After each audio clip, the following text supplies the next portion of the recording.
A man with light brown hair sits up in bed, his expression a mixture of shock and confusion. He wonders aloud what is happening. Beside him, a young woman with long blonde hair clutches the bedsheets, her eyes wide with apprehension. The source of their alarm is revealed. An imposing figure stands at the foot of the bed, casting a long shadow over the room. Only their legs, clad in dark trousers, are visible, signifying an unwelcome and sudden intrusion. The intruder, a person with short dark hair, confronts the man with their arms crossed.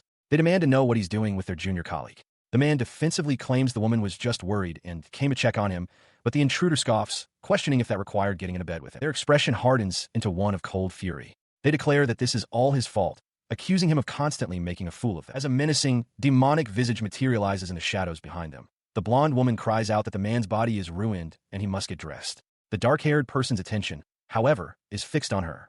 They note with contempt that she was naked, calling her pathetic for staring. Now dressed, the man laughs off the accusation, insisting the woman only came because she was concerned for his health and that it's foolish to assume anything more. As she walks past, the blonde woman states she just came back for something she forgot. Unmoved, the dark-haired person calls him a fool and demands to know why he's home during work hours. A flood of memories provides the answer. The man claiming to be too sick to work, their boss questioning their lack of compassion, and the crushing reality of their own life. Working full-time, then coming home to do all the cooking and cleaning alone.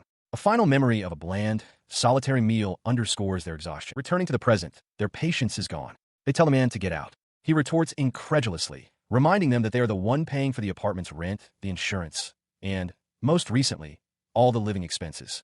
The blonde woman watches the exchange with a faint, knowing smirk. The man presses on, arguing that they were the one who insisted he get a proper diagnosis. The blonde woman chimes in smugly that he was just absent from work. Overwhelmed and tired, the dark-haired person glances an overflowing trash can full of takeout containers, a testament to their partner's neglect. A feeling of exhaustion washes over them. A quiet resolve takes hold. Holding their glowing phone, they utter a single word, return. Instantly, a brilliant, intricate magical circle erupts on the floor beneath the man. He is lifted helplessly into the air, suspended by the swirling energy of the sigil. They stand firm as the magical circle on the floor glows intensely. Across the room, the blonde woman watches with folded arms, a calm expression on her face, as the banishment spell reaches its peak. In a flash of light, the man finds himself transported to a vast, tiled hall. Barefoot and disoriented, he stands alone before a large, ornate door flanked by armored guards. He is not alone for long. The dark-haired person and the blonde woman have also been brought to this strange place. Before them stands a group of robed and armored individuals, their expressions a mixture of anticipation and curiosity. The blonde woman immediately clings to the light-haired man, calling him darling, while the dark-haired person watches in silent confusion. As an elderly, bearded man in a long cape steps forward, the light-haired man shoves him away, demanding to know what is happening. A murmur of excitement spreads through the onlookers. The summoning from another world was a success. A glowing panel of light materializes, displaying a single word. The elderly man commands his aide to appraise it. The bespectacled scholar consults his book and confirms the title, Hero. The elderly man marvels at the result, noting the strange parentheses next to the word hero, but declaring it wonderful nonetheless. He then turns his attention to the others, asking about their status. The scholar's focus shifts, and a new panel of light appears. He reads the new title aloud, Saint. The crowd erupts once more, astonished by the appearance of a saint. The elderly mage muses that this is, indeed, a summoning from another world. Meanwhile, the summoned individuals overhear the locals whispering amongst themselves, commenting on their strange and unusual clothing. His attention finally settles on the dark-haired person. As the elderly man raises a hand to begin the appraisal, he senses something different about their aura. The scholar beside him gasps, his eyes wide with shock at what he is witnessing. From an overhead view, the scholar stares at the glowing panel that has appeared before the dark-haired person. He reads the single, unexpected word displayed there, housewife. She stood apart from the other two, isolated in the vast, grid-lined hall as the officials processed the results of the magical appraisal. The elderly mage stared in disbelief, demanding to know what the scholar had just said. The scholar confirmed the title was indeed housewife, adding that it was clearly recorded in the book. The mage could only wonder if there had been some kind of mistake. His disbelief erupted into fury. He grabbed the scholar by his robes, accusing him of lying and questioning if he was being mocked with the title of housewife. The terrified scholar insisted that the appraisal magic confirmed the result. The mage countered, asking if his own magic could be wrong, before conceding that the results did, in fact, match. A portly noble with a prominent mustache stepped forward, offering his opinion. He declared the summoning a success for bringing a hero and a saint, and casually suggested that the woman was likely just an extra, swept along by the excess magical power. As his words hung in the air, she recalled the moment of summoning, a pattern of light spreading out from her as she lay on the bed. The elderly mage, overhearing the noble, seemed to reluctantly accept this explanation. He then turned to address the assembly, formally welcoming the hero and saint from another world. He explained that their appraisal magic, which reads the soul's essence, had identified the young man as the hero. The man clenched his fists, a look of dawning realization and excitement on his face as he processed the news. He was the hero. The newly identified hero was ecstatic. He declared that his brilliant new life was finally beginning. He then turned to the dark-haired woman, demanding she bow her head to him. The blonde woman agreed, calling him darling and stating that a hero and saint had no need for a servant, suggesting the other woman should just accept the situation. She looked down, her expression hidden as she considered his demand. He pointed a finger at her, insisting this was her one chance and that she should hurry up and bow. A small, confident smile touched her lips. "I refuse," she stated plainly. The man was stunned into silence, unable to comprehend her defiance. He sputtered that she couldn't refuse, that bowing was the only proper response in this situation. She calmly addressed them both, explaining that she was sorry, but she had simply been caught up in their summoning. As a mere housewife, she would be of no use to them. Therefore, she concluded, she wished to live peacefully as a commoner. She asks if it is all right for her to leave, but the elderly mage seems flustered. He questions if she is truly a stranger to the hero and saint, and she calmly confirms that she is just another person, unrelated to them. Without waiting for a definitive answer, she turns and begins to walk away down a long, arched corridor. The blonde woman calls out for her to wait, but she continues on, reflecting on her past life in Japan and the sudden, irreversible reality that she cannot return. The elderly mage's voice stops her in her tracks. He calls out, explaining that since she was summoned by mistake and deemed useless, they will allow her to do as she pleases. However, he adds, they still consider her their responsibility. She looks back, a flicker of surprise on her face. At that moment, the light-haired man, now clad in armor, steps forward. With a gentle expression, he offers to escort her to the exit, reasoning that she likely doesn't know the way. As they walk, he introduces himself as Alexis Wilby, the knight commander of the country, and thanks her, much to her confusion. He begins to ask for her name, but quickly decides against it, thinking it better not to know. He advises her to limit her contact with the lower districts of the city for the time being. She thanks him for his concern, her attention then drawn to the glowing fixtures lining the hall. She asks if the light is some form of magic. Alexis explains that the fixtures are magic stone lamps, which emit light when magical power is channeled into the or within them. Her unfamiliarity with the concepts of magic and sorcery confirms for him that she is, indeed, from another world. Noting her remarkable composure, Alexis decides it's best to start explaining the world to her. He begins by stating that their nation is commonly known as the small kingdom of Valence. He continues, describing how the world is permeated by a concept known as magical elements. These elements drift through the air and earth. Creatures that are heavily influenced by this power become demonic beasts, and when the elements become highly concentrated in the land, they crystallize to form magic stones. The manipulation of these elements by humans or demonic beasts to create desired phenomena, he explains, is what is called magic. Bringing the lesson to a more practical point, Alexis mentions that while magic stones can be harvested from these beasts, they are of little value. He then asks if she might be interested in hunting them for money. She followed him to a massive wooden gate. With a smile, Alexis announced their arrival, explaining that she could exit from here. As the heavy door swung open, light flooded the passageway, and her eyes widened at the sight beyond. Stepping out onto the high ramparts, she was met with a breathtaking view of a vast, sprawling city under a bright sun. He pointed towards the streets below, giving her clear directions to a large inn located down the main street, at the far right of the second crossroads. He assured her that if she simply mentioned she was there on Alex's introduction, they would let her stay, even without money.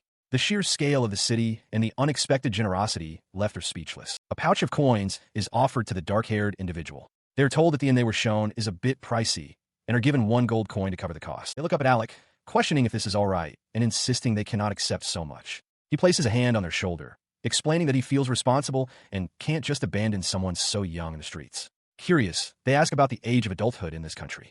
Alec clarifies that it's 18 for both men and women, revealing his own age to be 27, much to their surprise. With lodging secured for the night, they find their room. After a satisfying meal, exhaustion takes over, and they collapse onto the bed, falling asleep almost instantly. Later, they awaken, the stark reality of their situation crashing down. They truly are in another world. Thoughts of unfinished work and the worry they must be causing their friends and family flood their mind, as they had vanished without a trace. The overwhelming thoughts give way to a sudden wave of drowsiness. A sense that things will somehow be all right washes over them as a single drop of moisture traces a path down their face, and they drift back to sleep. Their sleep is filled with fragmented visions. 2 figures stand upon a cliff edge, surrounded by glowing, arcane symbols. A disembodied voice echoes in the void, asking a single question. Who? The scene shifts, and they find themselves submerged in a gentle, ethereal light. Their hand is clasped by another's as they whisper a faint, questioning word. Promise. Morning arrives. After bathing, they begin to dry their hair with a towel, already thinking about the practicalities of their new life. Finding new clothes and securing some kind of work. Catching their reflection in the mirror, they stop cold. They lean in, hands pressed against the glass in disbelief. Their hair is no longer dark, but a light, ashen color. Their eyes are green. They wonder frantically when they could have possibly dyed their hair. Stunned by this transformation, they turn to the window and gaze out at the bustling, fantastical town. The sight confirms the unreality of all. They wonder if the other two people they arrived with are also adapting to this fantasy world. Shaking off the paralysis, they resolve that they must take action. He walked through the unfamiliar streets, a sense of weariness settling over him. The thought of finding work was daunting.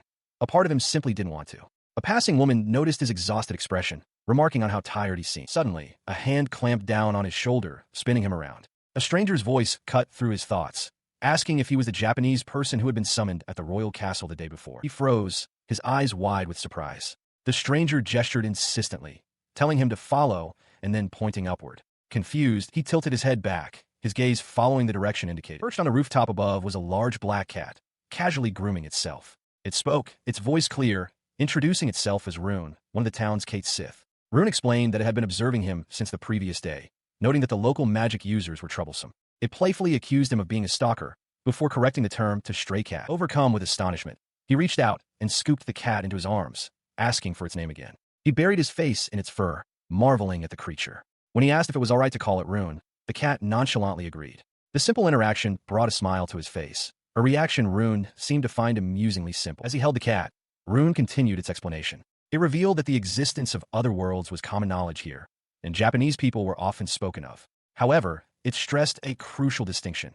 Those who were officially summoned from another world were considered a state secret of the highest importance. Now draped comfortably over his shoulder, Rune warned him not to openly declare he was from another world, lest he be treated like a rare spectacle. He understood the warning, his mind shifting to a more immediate problem, his current attire. His eyes then fell upon a nearby clothing store. As they approached the shop, Rune posed a direct question, asking why you had left the castle in the first place. Inside the clothing store, while you browsed the racks, Rune continued its line of thought. It was certain the appraisal magic had identified him with the term Seiho, but insisted this was a misunderstanding.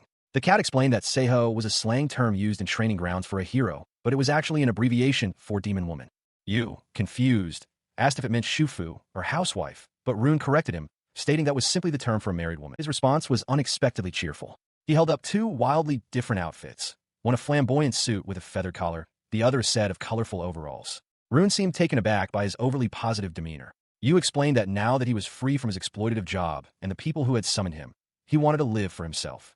With a grin, he declared he would take both. He reflects on his current situation, searching for a way to live comfortably without much effort. He briefly considers that it might have been easier to remain under Alexis's protection, a thought born from his desire for a simple life. Rune, sensing his thoughts, strongly advises against any involvement with the people from the castle, warning that the knight commander and hero are individuals you should absolutely avoid. Having considered Yu's desire for an easy life, Rune then proposes a perfect job for him, one that requires minimal effort. Following the cat's lead, he finds himself standing before a building in the city. Now dressed in his newly acquired attire, a dark vest over a light shirt and trousers, he hesitates at the entrance. Rune, however, impatiently urges him to hurry inside. As he steps through the door, a voice from within calls out for the next person wishing to register. His eyes widen at the sight before him. A desk completely swamped with towering stacks of documents and scattered papers, a scene of pure organizational chaos. From behind the paper mountain, an energetic young woman with cat-like ears and glasses suddenly appears. She enthusiastically welcomes them to the small kingdom's branch of the Adventurers Guild. Her eyes light up with excitement as she recognizes you as someone from another world, a fact she apparently heard from Rune. He cautiously asks the receptionist, Eleanor, if his origins are meant to be a secret. Rune, perched atop a stack of papers, interjects to say it's fine, and Eleanor cheerfully confirms that there's no problem whatsoever. She formally introduces herself as Eleanor, the one in charge of reception, and asks for his name to proceed. Before providing it, he asks for a detailed explanation of what an adventurer's job entails, making it clear that his decision to register hinges on her answer. While they talk, Rune stretches and yawns atop the documents, prompting Eleanor to apologize for the clutter. He learns the registration fee is 2 gold coins, a sum he considers substantial. His attention, however, is drawn back to the disarray of the office, and he bluntly asks why the place is so dirty. He elaborates on his point, stating that based on what he's heard, this environment is hardly suitable for receiving clients, comparing it to a garbage dump. She calmly explains that the state of the office isn't an issue, as they typically meet with clients outdoors. This response leaves him utterly bewildered, his mind racing with questions about why the office is in such a state if it's not used for meetings. He can only manage a stunned, questioning reply. He listened as the receptionist, Eleanor, attempted to justify the state of the office. She conceded that it might not be the cleanest, but insisted there was a clear path to walk and that the counter was still perfectly functional. She then leaned over the counter, adding that this was the only guild branch in the entire country, which meant everyone had to come through its doors. Despite her earlier attempts at reassurance, she suddenly dropped the pretense, admitting frankly that the place was disgustingly dirty and completely unacceptable for a public establishment. Her frustration boiled over as she yelled that adventurers often just shouted their business from the doorway, refusing to set foot inside. As he processed this, Yusuke's drifted past her to another woman working at a desk, with Rune perched calmly on a stack of papers beside her. He considered his limited options and reluctantly decided that, for the sake of the future, he would have to cooperate. Just as he resolved himself to the task, the guild's main doors burst open with a tremendous crash. A booming voice announced its return, sending Eleanor into a state of pure panic. As she covered her mouth in horror, the other guild member looked on, unsurprised. A single thought crossed Eleanor's mind. This was hopeless. Inside a dilapidated wooden structure, a large, disheveled man with a thick beard sits on the floor, flanked by two hooded figures. Before them lies the carcass of a massive, saber-toothed beast.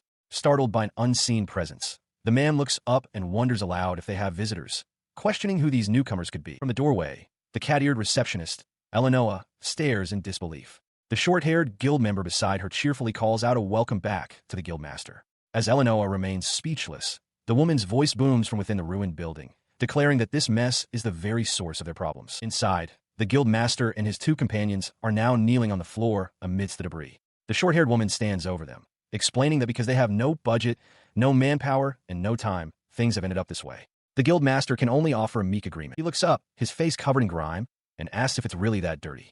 The short-haired woman leans in close, her expression severe, and demands to know if other guild branches are in such a state. Calling him Jesus, she confirms that this is his fault. She continues her reprimand, stating that this is a place for clients and should at least be kept clean. She questions if he even has the will to work anymore. As Eleanor and a hooded companion listen with somber faces, the woman asks if he understands her point. To illustrate, she poses a question to Eleanor: would she prefer to eat at a dirty restaurant with flies everywhere, or one that is sparkling clean? The choice is obvious, and a flustered Eleanor admits that the clean one is, of course, better. Her words resonate deeply with Eleanor. She turns to the guild master, her eyes welling with emotion, and apologizes. She recalls the day she arrived, when he had welcomed her and told her to treat this place like her own home. This memory ignites a fire within her. With newfound resolve, she declares that she was wrong to simply claim her own small territory. She announces that she will stop making such assertions and will instead clean and tidy the entire space so that everyone can feel comfortable. In the background, the cat Rune looks on, utterly astonished by her sudden declaration. Seeing the powerful effect of her speech, the short-haired woman turns her attention back to the kneeling guild master and his companions. With a pointed look, she asks them what this development means for them. She sighs to herself, thinking that these men have been nothing but a nuisance. Her focus then shifts to the black cat, Rune. She asks him if Kate Siths can use magic, which he confirms. She follows up, asking if he could, for instance, wash and then dry things. Rune considers for a moment before replying that he probably could, if he tried. She approached the guild master's desk, her voice cutting through the dusty silence. She reminded him that she had originally come to this place in search of work. Her words seemed to startle the guild master. He looked up, a flicker of surprise in his eyes, and asked if she was applying to become an adventurer. He agreed to the registration, but added that there was a condition. The small cat, Rune, chirped in confusion at the mention of a stipulation. Ignoring his assumption, she held the quill forward with unwavering resolve. She declared that she was issuing a formal request in the guild master's name. A mandatory, all-hands-on-deck mission to conduct a grand cleaning of the Adventurers Guild's Little Kingdom branch. Inside the chaotic guild hall, the disheveled guild master erupts with fury. He roars that he can't stand such a request and demands to know why he's stuck with cleaning duties every day. He insists he'd rather be out fighting monsters. As he yells, the dark-haired young man feels a strange sense of familiarity with the scene. The guild master turns his rage upon him, demanding to know why he's just standing there staring. He continues his tirade, pointing out that this isn't just their space and they don't have the manpower to deal with it. He questions why the young man is ignoring the situation when others are struggling. The cat-eared receptionist, Eleanor, watches on, noting that he's just pretending not to notice the filth. Deciding to resolve the issue himself, the young man turns to his companion. He instructs Rune to wash the filthy soul. With a cry of, "Aye, aye, ma'am," the black cat leaps into the air, preparing to unleash its power as the others watch in astonishment. Rune unleashes a powerful torrent of water, a spell of purification. The blast cleanses the area in a chaotic swirl. Amidst the spray, the young man suggests they use a drying spell next. Rune agrees, noting it's a good combination. Meanwhile, outside the guild hall, two adventurers named Cyrus and Deli are talking. Cyrus looks at his companion, remarking on how light his hair color is and asking if it was always that way. Deli seems taken aback, questioning the color of his own hair. Back inside, the transformation is complete. The formerly grimy guildmaster is revealed to be a strikingly handsome man with long, dark hair, now clean and composed. He runs a hand through his hair, flustered, murmuring to himself that this is what the guildmaster was really like. The young man, identified as Calvin, thinks to himself that there's more to be said. The dark-haired youth approaches Eleanor, who hands him a hair tie. After thanking her, he swiftly ties his long hair back, declaring it perfect. In the background, Eleanor begins to tidy a cluttered desk. His hair, now neatly tied, Calvin approaches the reception desk, where Eleanor is working. He declares that his grooming is finished and that he's ready to submit the request as promised. He instructs her to have the young man register for the Great Purge in exchange for his help. Following his instruction, the young man sits down to write on a registration form. A crowd quickly gathers around him, watching with intense curiosity. A woman with a blindfold exclaims in amazement before shouting that someone is in her way. He continues to fill out the document, his expression focused. He thinks to himself that it's been a long time since he's had to register for anything, making him feel a bit out of practice. He pauses, wondering what he should do about the information that he is unable to write down. He paused, quill in hand, a thought striking him. He could read and write this world's script with ease, despite it not being his native Japanese. It must be some kind of special ability granted to him upon being summoned. As he pondered this, the guildmaster, Calvin, instructed him to simply draw a line through any sections he couldn't complete, assuring him that he would take care of the rest. Following the instruction, he finished what he could and presented the form to the receptionist, Eleanor. He stated his name as Yu and his age as 20. She took the document, adjusting her glasses as she prepared to review its contents, with Rune the cat perched on the counter between them. At the guild counter, a man with a long ponytail notes the applicant's age, 27. The declaration sends a shockwave through Yu and his companions, their faces contorting in disbelief. The cat, Rune, observes the scene with a knowing look, recognizing this as a typical reaction for someone from Japan. He laughs heartily at their surprise, patting Yu on the head. While he admits their shock is understandable, he firmly states that lying is forbidden, confirming that the age is indeed correct. His demeanor then shifts to serious. He raises a hand, proposing that if what you claims is true, there is a definitive way to verify it. Appraisal magic. The mention of appraisal magic startles you. He recalls the elderly mage's solemn words, claiming it was a secret art passed down exclusively through his bloodline. Noticing Yu's troubled expression, the man asks what's wrong. Yu voices his confusion, questioning if appraisal magic isn't restricted to the royal family and their retainers.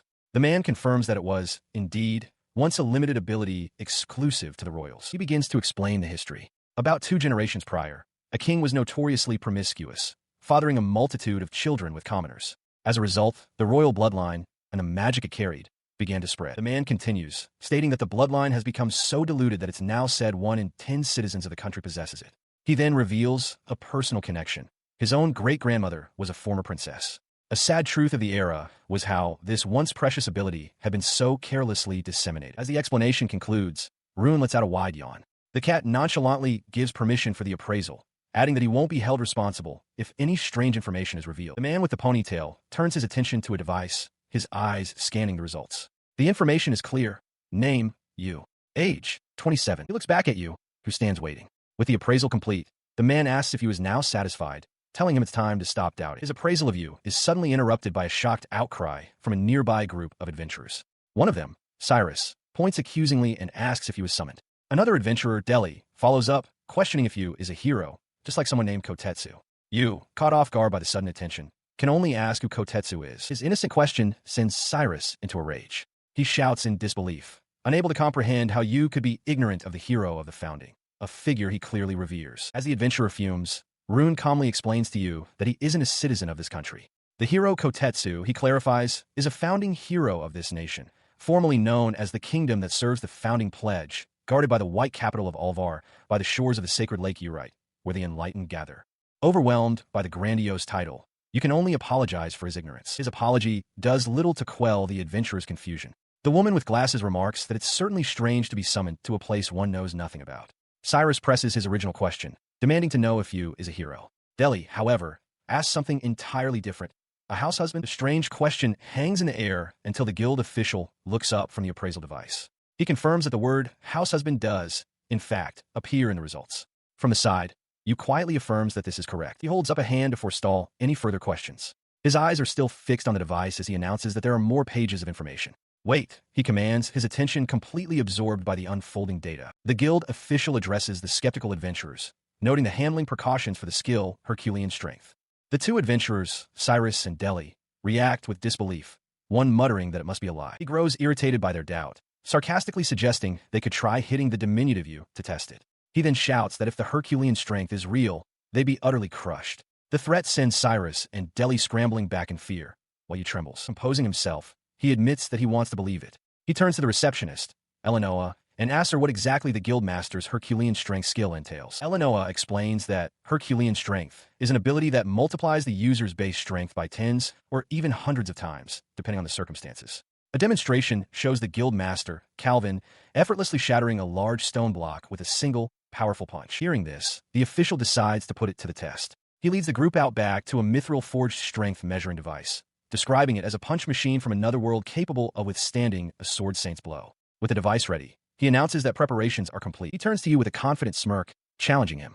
If he can break it, he should go right ahead and try. From the sidelines, Cyrus questions if they are truly serious, remarking that the whole exercise is meaningless if he fails. The official simply states that he has given his word. As the device finishes its preparations, a memory flashes through Yu's mind of being mocked and scorned in the past. He stands before the machine, recalling the belief that it is only natural for the strong to crush the weak. He steels himself with a vow to become a hero for the sake of those who are trampled upon. The device signals that its charge is complete. Yu whirls around, his face contorted with rage and determination, his fist clenched as he roars for them not to mess with him. Instead of Yu, a different figure unleashes a devastating punch. The strike connects with a mithril device with blinding speed, the sheer force of the impact sending shockwaves rippling outwards. The two adventurers, Cyrus and Deli, are blown back, their faces masks of shock and disbelief at the power they are witnessing. The impact culminates in a brilliant flash of light as the notoriously durable mithril shatters completely. Caught in the explosive release of energy, the guild official gazes upward, his expression frozen in utter astonishment as the device disintegrates before his eyes. As the dust settles, the true source of this power is revealed, a woman with sharp, spiky dark hair. She stands calmly amidst the wreckage, the guild official and other adventurers lying defeated on the floor around her. This was the explosive proof of the one known as the Herculean strength housewife. With a focused expression, the woman slams her fist into the ground. The resulting shockwave is immense, sending three nearby adventurers hurtling into the air amidst a cloud of dust and debris. She examines her hand, which glows faintly with residual power. The display of power leaves the ponytailed man stunned, a small chicken pecking at his head unnoticed. The woman smirks, asking if he's broken, and mockingly adds that he was already buried in trash to begin with. Meanwhile, at the reception desk, the magical measuring device shatters, its final reading an emphatic overkill. The cat-eared receptionist, Eleanor, stares in disbelief, stating that the power level was impossible to measure. The woman looks down at the remnants, noting that the device seems to have vanished entirely. The ponytailed man approaches her, asking if her hand is all right. She casually waves off his concern, assuring him she's fine. One of the adventurers remarks that those with Herculean strength unconsciously protect their bodies with magic, a fact the ponytailed man finds rather convenient. His companions, Cyrus and Deli, watch the exchange with hardened, intense expressions, their eyes fixed on the woman. Their intensity suddenly breaks as they both drop to the ground in a deep, formal bow. They apologize profusely for their previous insolence, leaving the ponytailed man surprised by their sudden deference. He is then swarmed by the enthusiastic adventurers, who now insist on calling him Big Sis. He seems overwhelmed, thinking that he hasn't agreed to anything, but has somehow gained guild members. As a large stamp marks a document, officially completing the registration, Rune the cat advises him to just do his best. With her new status confirmed, the woman's thoughts immediately turn to her finances. The registration fee of 2 gold coins will be paid later, leaving her with 2 gold and 5 silver. After a night at a high-class inn, she'll be down to 1 gold and 5 silver. Realizing she'll be broke if she doesn't work, she resolves to start cleaning immediately. She leads the group to a dilapidated, trash-strewn area of the building. Surveying the mess, she wonders what happened to the second floor and asks aloud how they should go about sorting all the garbage. The ponytailed man, noticing their collective hesitation, asks what the matter is. The 3 new adventurers look utterly lost, admitting in unison that they have no idea how to clean. He looks on with weary resignation, understanding the new challenge before them. He lays out the plan.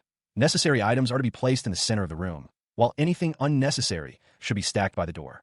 With a unified shout, Yu and her followers agree, ready to begin the great cleanup. The official clarifies that the first step is to sort everything into what is needed and what is not. His instruction, however, does little to clear the confusion for the adventurer with glasses, who holds up a strange object. Rune the cat chides her, declaring the item useless and urging her to get on with the task. Her confusion gives way to a sudden understanding of a local waste disposal system, which separates items into combustible and non-combustible categories.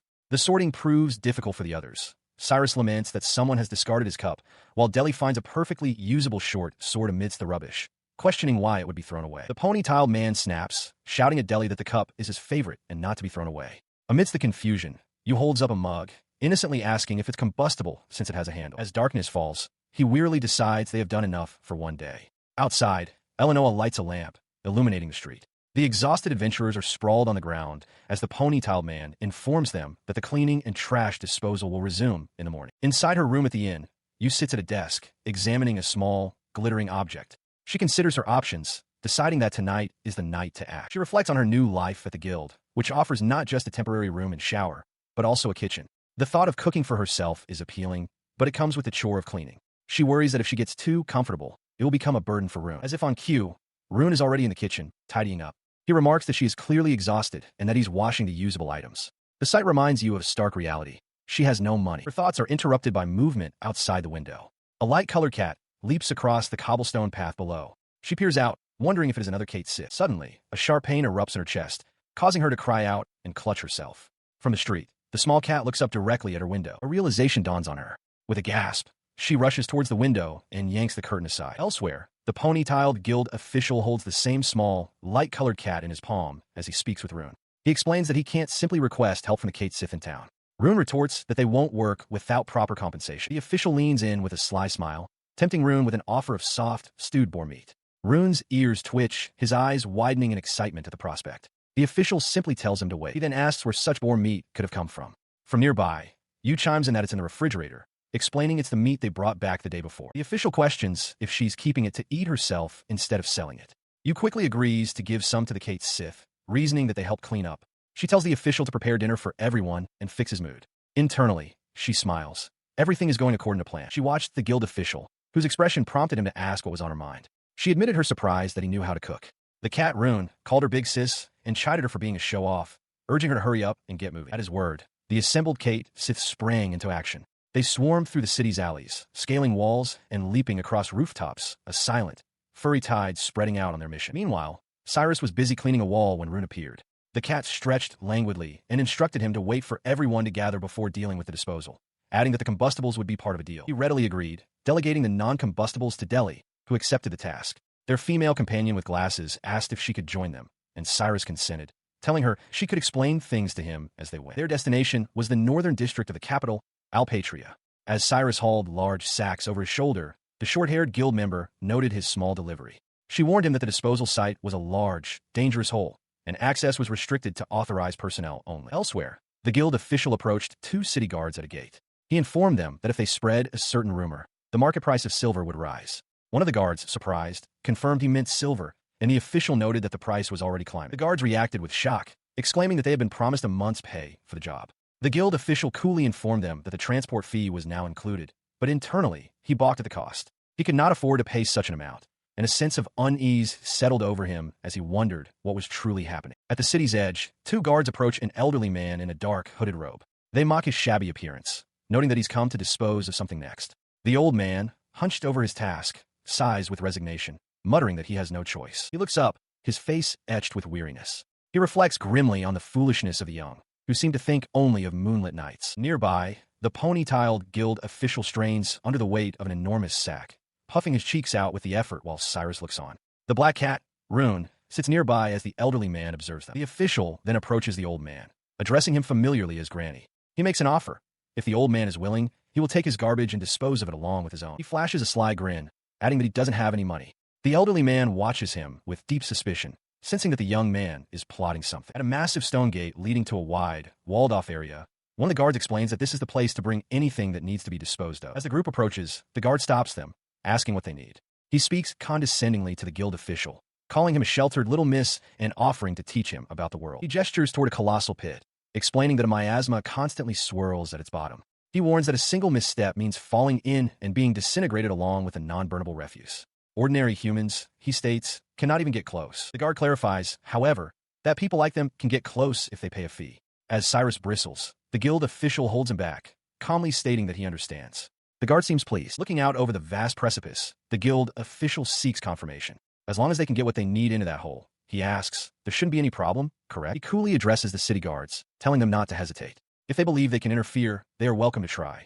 The guards exchange a look, one smirking confidently as he grips his polearm. Their amusement is clear as they scoff at his challenge, underestimating him completely. In a sudden blur of motion, one of the guards lunges, thrusting his weapon forward with immense speed to intercept whatever is thrown. His spear cuts through empty air.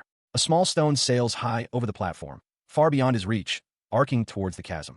The guard realizes with dismay that he misjudged the throw entirely. Meanwhile, the blindfolded woman in his party adjusts her grip on a massive sack, confirming that its charge is complete. Nearby, the female adventurer with curly hair watches the official with admiration, thinking how clever he was to trick the guards. The official himself remains silent and focused. Without warning, he spins and seizes the heavy sack from his companion. He roars an order to Cyrus, telling him he's next.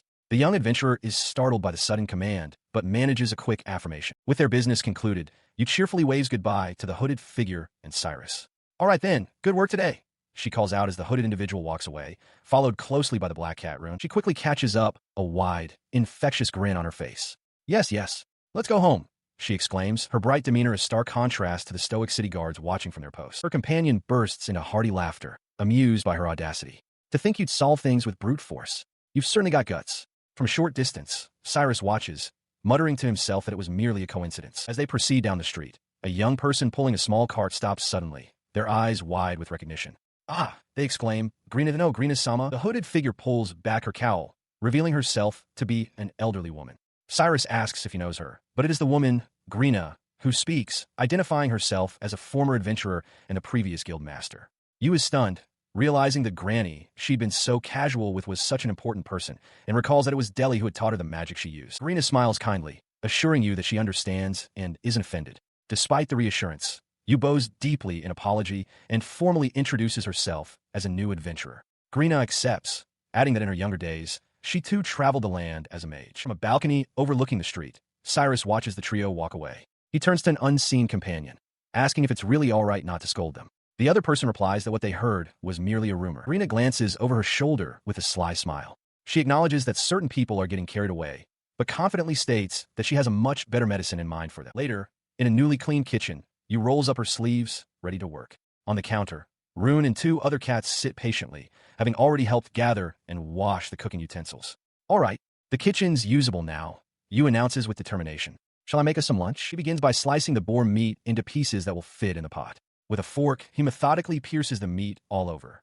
For the portion intended for humans, he rubs in salt and sugar before placing it in a pot with soy sauce. A separate, smaller portion for the Kate Sith is prepared with just a little salt. As he works, he presents his secret weapon, a brown bottle filled with a dark liquid, which he found while tidying up near the entrance. The man with the ponytail appears, curious about the bottle. He speculates it was likely red wine and asks for a taste, to which Yu cheerfully agrees, assuring him it isn't poison. After a sip, the man realizes it has turned into something akin to balsamic or wine vinegar. With its safety confirmed, Yu generously pours the makeshift wine vinegar over the meat for the humans and turns on the stove. He considers the next step, thinking that the boar meat should cook similarly to pork. His plan is to stir-fry it with thinly sliced onions to create a sweet and spicy dish. A determined glint appears in his eyes as he pictures the final dish, a pork bowl. His culinary concentration is broken by an unexpected bodily function. His attention is drawn to the scarfed youth, who sits slumped on a stool, delivering the bad news. They have no rice. A young girl with dark hair and pigtails beams with pure joy, her eyes squeezed shut in a wide, happy smile. Her happiness stems from a recent miracle. Just moments before, she had been lamenting the lack of rice when a radiant, goddess-like figure appeared, offering a large bag and declaring there was plenty for all. Yu, witnessing this, expresses his surprise at the sheer quantity they've suddenly received. He discusses the gift with the Ponytails Guild official, who confirms that it's not just any rice, but a high-grade variety. The official remarks that polished rice is the staple food of the common people. Yu then addresses a group of children, explaining that since he lives alone, he has more than enough to share. The children immediately clamor for a taste, but he playfully denies them, making a counteroffer.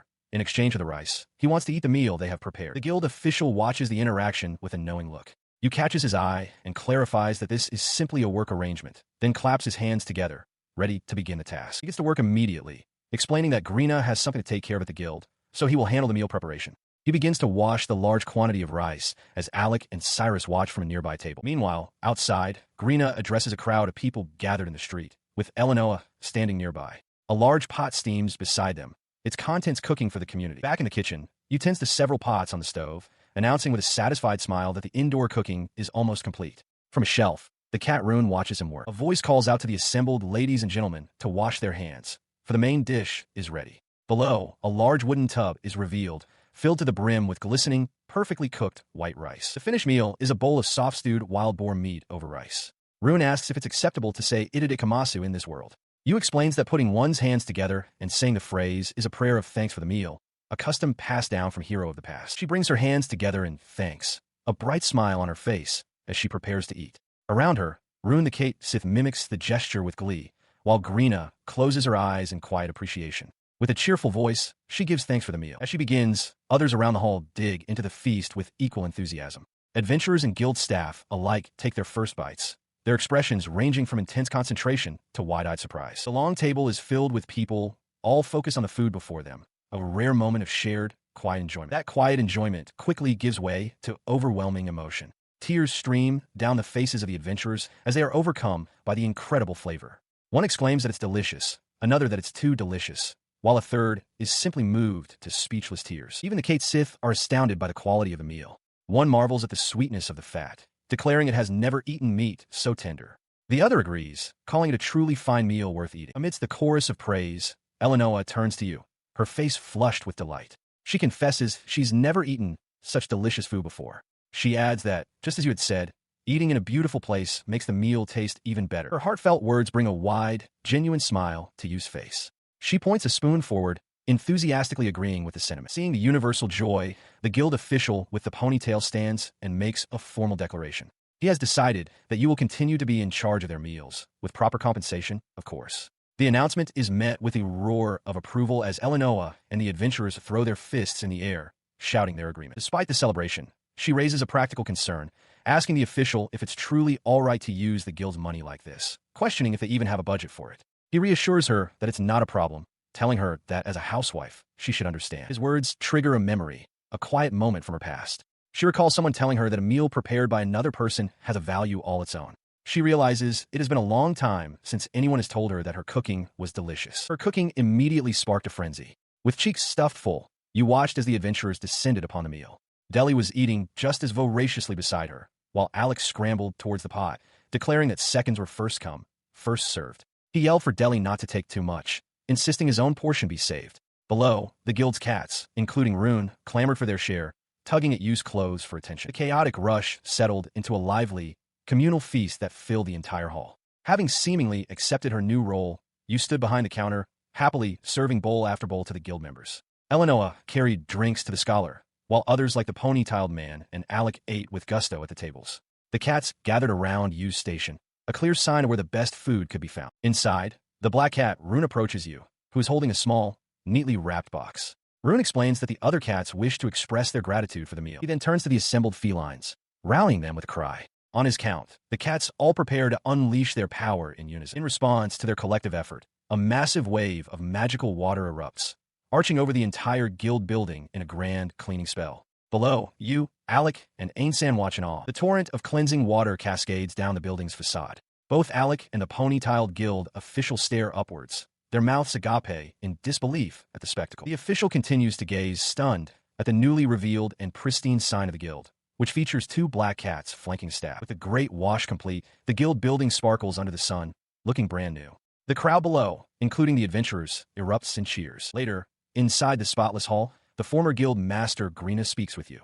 She confesses that she never imagined the building could be restored to such a beautiful state and had all but given up on it. Ainsan overhears and remarks to Greena that for a housewife, this is just standard work. More importantly, she adds, everyone worked hard together to achieve it. As the cats depart with bundles on their backs, Yu tells them that such a grand cleaning wasn't necessary. She gives them leftover stew as a souvenir and invites them to visit again. Her farewell is interrupted by Eleanor, who asks if the cleanup is finished.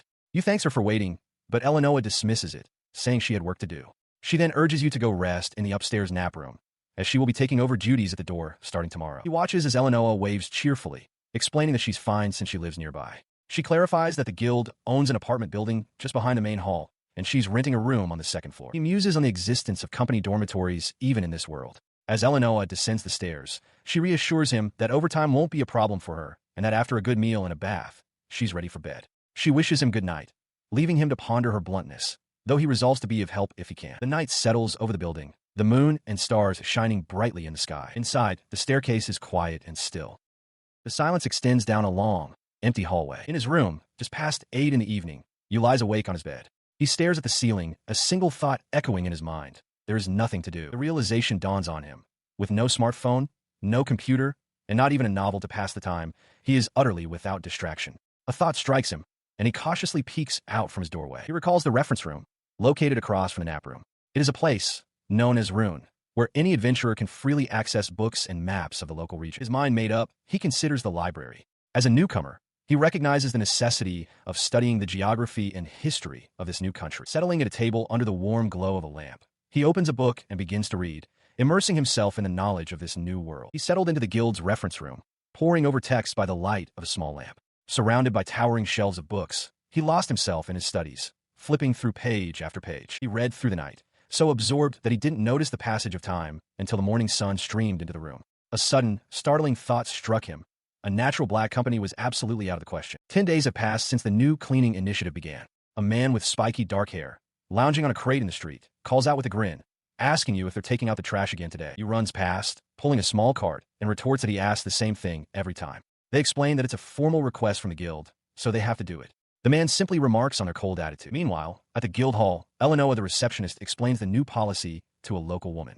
She confirms that, following a proposal from Greena, the guild has begun accepting garbage disposal requests from neighborhood. Greena herself, the former guild master, reflects on her plan while smoking a pipe. She muses that while there aren't many in the guild willing to take on such work for little pay, it's still enough to cover one's expenses. For you, this new job has brought unexpected changes. In recent days, more people have started greeting them during their rounds.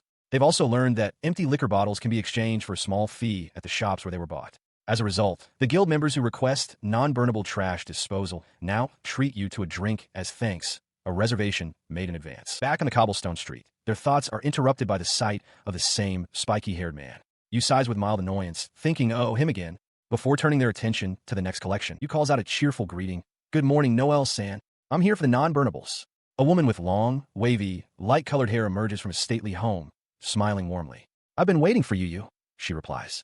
This is the third day in a row you has made a collection from her. As she hands over the items, you see that the bags are filled with a large quantity of broken dishes and flower pots. Concerned by the sheer volume of destruction, you asks if she's all right and hasn't been injured. Noel simply reassures them that she is fine. You continues on, but a troubling thought lingers. They recall information from Greena. Noel's husband is apparently the type to become physically violent when he drinks. Knowing that Noel is normally a gentle and serious person, you realize this is more than just a simple case of domestic violence. They turn back to Noel, asking if there's anything else she needs to dispose of. You then pointedly adds, like your husband, for instance? Startled by the directness of the question, Noel presses a finger to her lips, her expression a mixture of shock and contemplation. She deftly sidesteps the intense question, instead pointing to a large jar of preserved apricots. She explains that it's not garbage, but a syrup she made last year, and offers it since she has too much. You, taken aback by the sudden change of topic, happily accepts the gift, promising to pick it up on the way back. Meanwhile, in a stately office, a man in a military uniform reviews a report. He looks up with a stern expression, inquiring about a woman who is reportedly causing a commotion outside the castle walls. He addresses 2 guards standing before him. They confirm the woman is causing a disturbance, but state that they cannot intervene as it is outside their jurisdiction. The commander questions their reasoning, pointing out that there has been no physical harm to any soldiers. The guards exchange a nervous glance, hesitating to elaborate on the true nature of the problem. His patience wearing thin, the commander leans forward and demands to know what the issue is. One of the guards finally explains that because of the woman's actions, the commoners have stopped disposing of their garbage, which is now obstructing the guards' duties. The commander listens, a look of comprehension on his face. He turns to gaze out the window as a guard suggests obtaining a warrant for her arrest. The commander simply asks if the woman is expected to come again today. Before the guard can fully respond, the commander interrupts with a decisive statement. He will go himself. The 2 guards are stunned into silence. He turns back to face them, explaining his rationale. While they cannot act outside the castle walls, he can arrest her on the spot if he witnesses the infraction himself. A short time later, the knight commander is mounted on his horse, leading a unit of soldiers. He turns to a subordinate and asks if the woman from the report has arrived. He arrives to find the city guards in a state of agitation.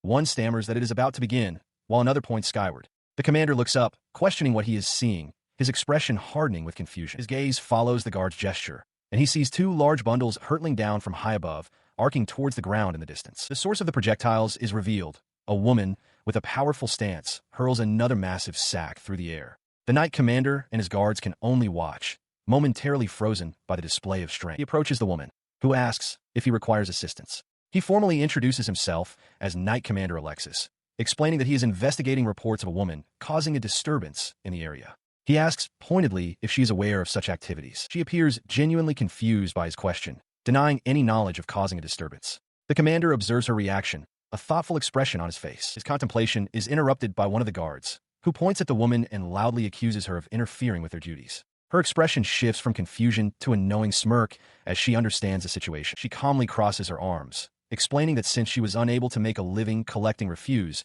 she reported the matter to her superiors. She clarifies that she isn't demanding payment, but that leveraging one's position to extort others is an abuse of their rights. The Knight Commander demands to know what she means, and she offers to explain everything herself. Just then, another figure steps forward, Grina, the former guild master known as the Witch of Calamity, accompanied by her Kate Sith.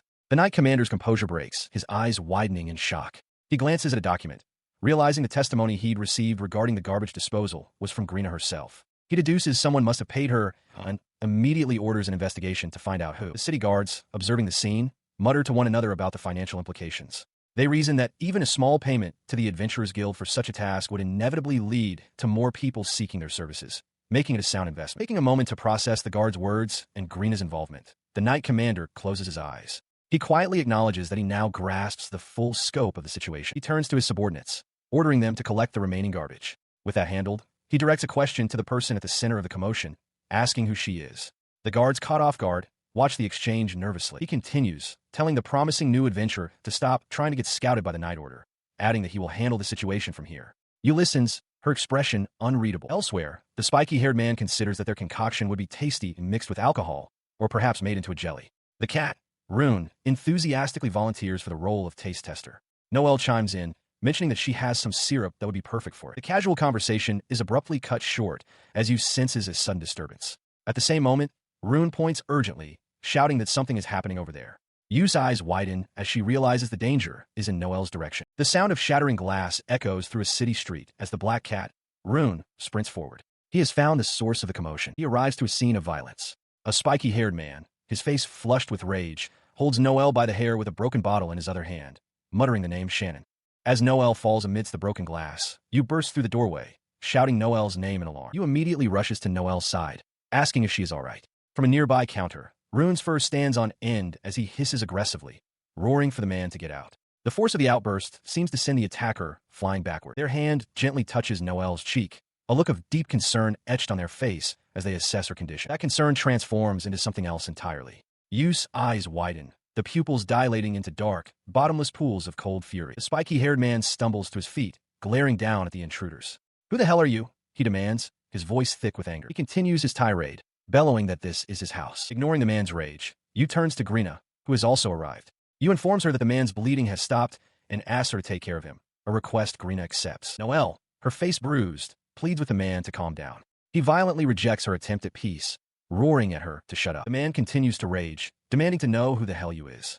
As he shouts, a small, light-colored cat appears on Yu's shoulder, advising them to hold back, as fighting seriously would rupture the man's organs. Yu silently agrees, thinking that as long as the man lives, it will be fine. He bellows, declaring that the house is his, bought with his money, and that he is free to do as he pleases with what's inside. Unmoved, Yu informs him that the moment he laid a hand on his wife, he became a criminal. Enraged, he leaps towards Yu, shouting an insult. But Yu moves in a blur, thinking to himself that the man is the one causing trouble, labeling him a domestic abuser. In a flash, they intercept his charge, pivoting to deliver a powerful kick directly to the side of his head. The force of the impact is immense, stopping the man's momentum completely as he lets out a choked cry of shock. He is sent flying sideways, crashing through a table and landing hard on the floor amidst the splintered wood. As he lies groaning on the floor, Noelle looks down at him, her voice trembling as she calls out his name. Meanwhile, Yu instructs Rune to douse the man with water to wake him.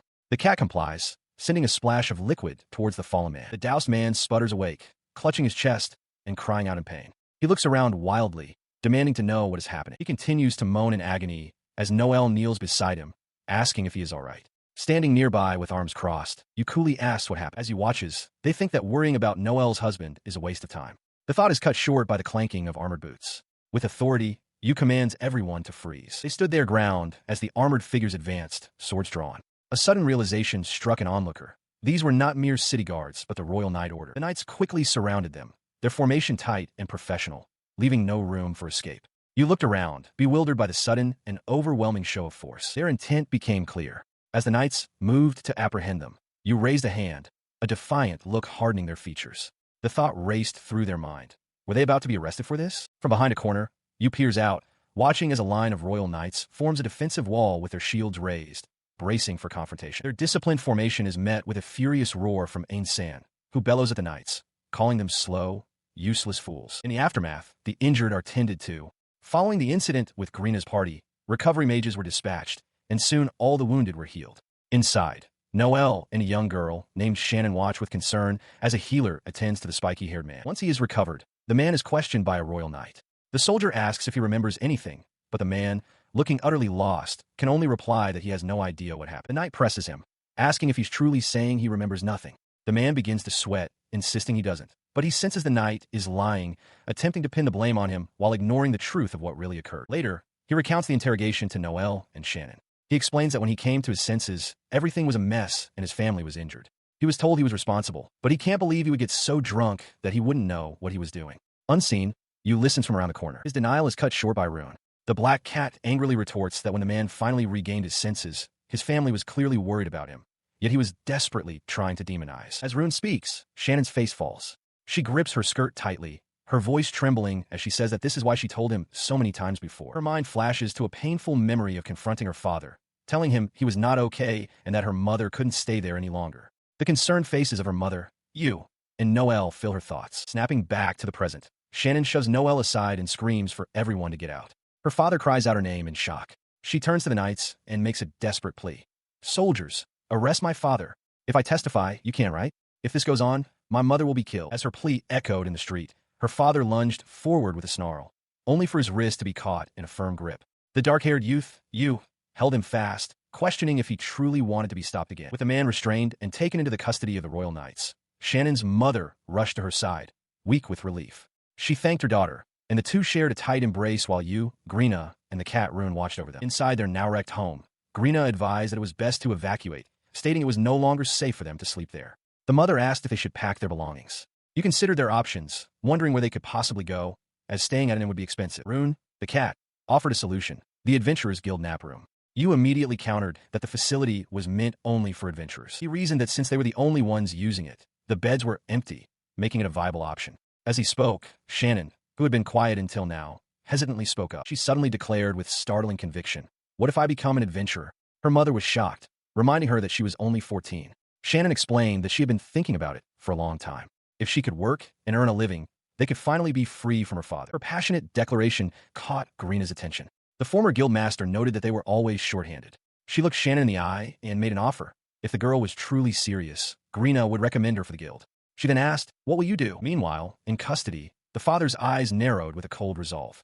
His thoughts were already moving on from one thing to the next, already plotting what he would do now. Back at the guild, a decision was made, and bags were quickly packed for a journey. With their belongings gathered, Yu stood before a closed door with Shannon, her mother, Greena, and a group of adventurers. With a heavy pack on their back, Yu announced their intention plainly: "We're leaving home." He turns, his face smudged with grime, to see Alec and another young adventurer looking equally disheveled and confused. Before any explanation can be offered, his attention shifts, his expression hardens. His gaze meets that of the ponytail man, who calls out to Alec, noting that he isn't so dirty today. Alec flusters, waving his hands in protest. Nearby, the cat Rune readies himself for a full wash as he confirms the order with a sharp, "Yes, ma'am." With a snap of fingers, Rune leaps into action, glowing with a faint aura.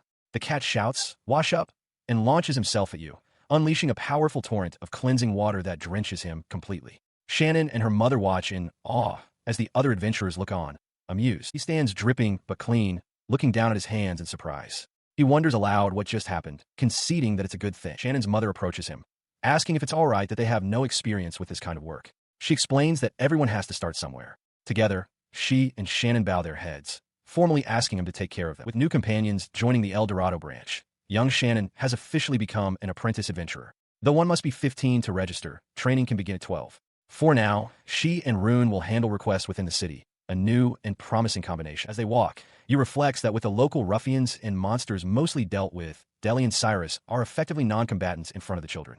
He thinks back to his own past, musing that his immunity to such things was a terrible way to be. Meanwhile, the two adventurers are playfully swarmed by local kids. Rena, the former guild master, has returned as an advisor to oversee Shannon's apprenticeship. She asks you if he's still unable to do certain things. Overhearing, Alex shouts at him not to be a baby, but Yu retorts that it's only because things have become uninteresting. Inside the guild hall, Noelle is flourishing as an employee, her efficiency turning heads. Her presence has even improved the guild's scent. Shannon's mother watches with pride. Eleanor, however, seems flustered by her new colleague's competence, calling her Eleanor senpai. Eleanor insists Noelle shouldn't use honorifics since she's younger, suggesting Noelle call her Noelle senpai instead. Noelle compromises, suggesting Noelle-san or Eleanor-chan. The ponytailed man sternly forbids the use of honorifics altogether. In the background, the adventurers relax, remarking that this piece is better than anything. A month had passed since their arrival in this world. With all the necessary paperwork filed, Noelle and Shannon had settled into the guild, just as Eleanor had finalized her divorce. A new, stable life was beginning. With this newfound peace, Yu clenched a fist, a look of determination hardening his features. He stood before the others gathered in the guild hall and made a sudden declaration. From this day forward, he too would be accepting subjugation requests. His words were met with a collective, resounding cry of disbelief from everyone present. Unfazed, Yu explained that he was tired of their temporary living situation and wanted to graduate to a proper inn. To do that, he needed to take on higher-paying jobs, a fact he felt should have been obvious. As he spoke, Alec turned to Greena, expressing his concern. He argued that Shannon could handle the town's requests now, and they should focus on strengthening their own combat power. He admitted that while Yu was an amateur, he was still a fighter. She simply smiled, closing her eyes. Greena knew the young one's mettle, she assured him, and his worry was needless. Meanwhile, Yu had already started up the stairs, calling back for them to show everyone the item he had purchased the day before. As the others looked up, their expressions of surprise twisted into sheer horror. He stood above them, confidently holding a massive war hammer, much to their collective shock. Inside the guild hall, the official with the ponytail questioned Yu about their capabilities, asking if they can use the weapon they carry. Yu confirms they can, but states they have refused the subjugation request. The official then inquires about armor, to which he reveals they have chainmail concealed beneath their clothing. Looking weary, he turns to the cat-eared receptionist, Eleanor, and asks about the day's available requests. She responds with a crisp affirmative. She proceeds to list them from her ledger: 2 jobs within the city for shopping and cleaning, and 1 for inspecting street lamps. Outside the city walls, there's a request to subjugate 5 goblins to the east and another to deal with a pack of wolves to the south. The official muses on the recent increase in wolf sightings, attributing it to a rise in magical elements from underground. With a determined look, he decides on the day's plan. He turns to the young girl, Shannon, asking if she can handle the in-town requests. She confidently replies that it's no problem. The official adds that he will accompany her, as there are quite a few tasks. Next, he addresses the out-of-town subjugations, assigning the eastern quest for the morning and the southern one for the afternoon. He calls out to Cyrus and Deli, entrusting the missions to them. His attention then shifts back to Yu. He asks if they are ready to go, and Yu gives a simple, affirmative response. Suddenly, the black cat Rune leaps onto Yu's shoulder, declaring that he will accompany them and entrusting Yu's care to the official. Rune remarks that since this is Yu's first combat experience, he has no idea how to properly train a novice. Yu questions this sudden appointment as a guardian, while the others look on, amused. The nation's geography is laid out on a map. The country is small, consisting only of the capital city, Albatria, and 4 farming villages scattered around it: north, east, south, and southeast. This constitutes the entire kingdom. It is explained that monster subjugation requests frequently originate from these 4 villages. While the capital is protected by an outer wall, the farming settlements are exposed, leaving them vulnerable to monster attacks and damage. As the group walks towards the village, the guild official remarks that it would be ideal if the villagers could handle the monsters themselves. Perched on his shoulder, Rune the cat counters that fighting is too difficult for ordinary people. Yu adds that they've heard of similar situations in other regions. He turns to Yu, explaining that such a thing is impossible here.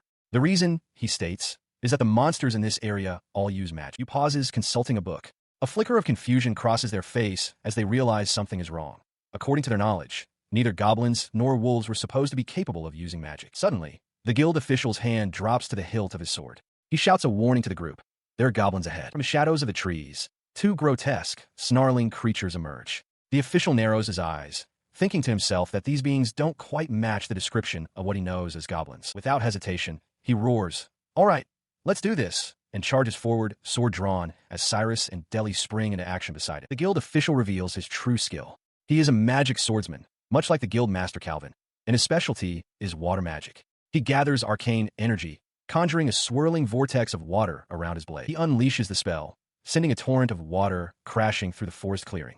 The blast sends the goblins tumbling through the air as Cyrus and Deli press their own attack. The focus shifts to Cyrus, a renowned greatsword user.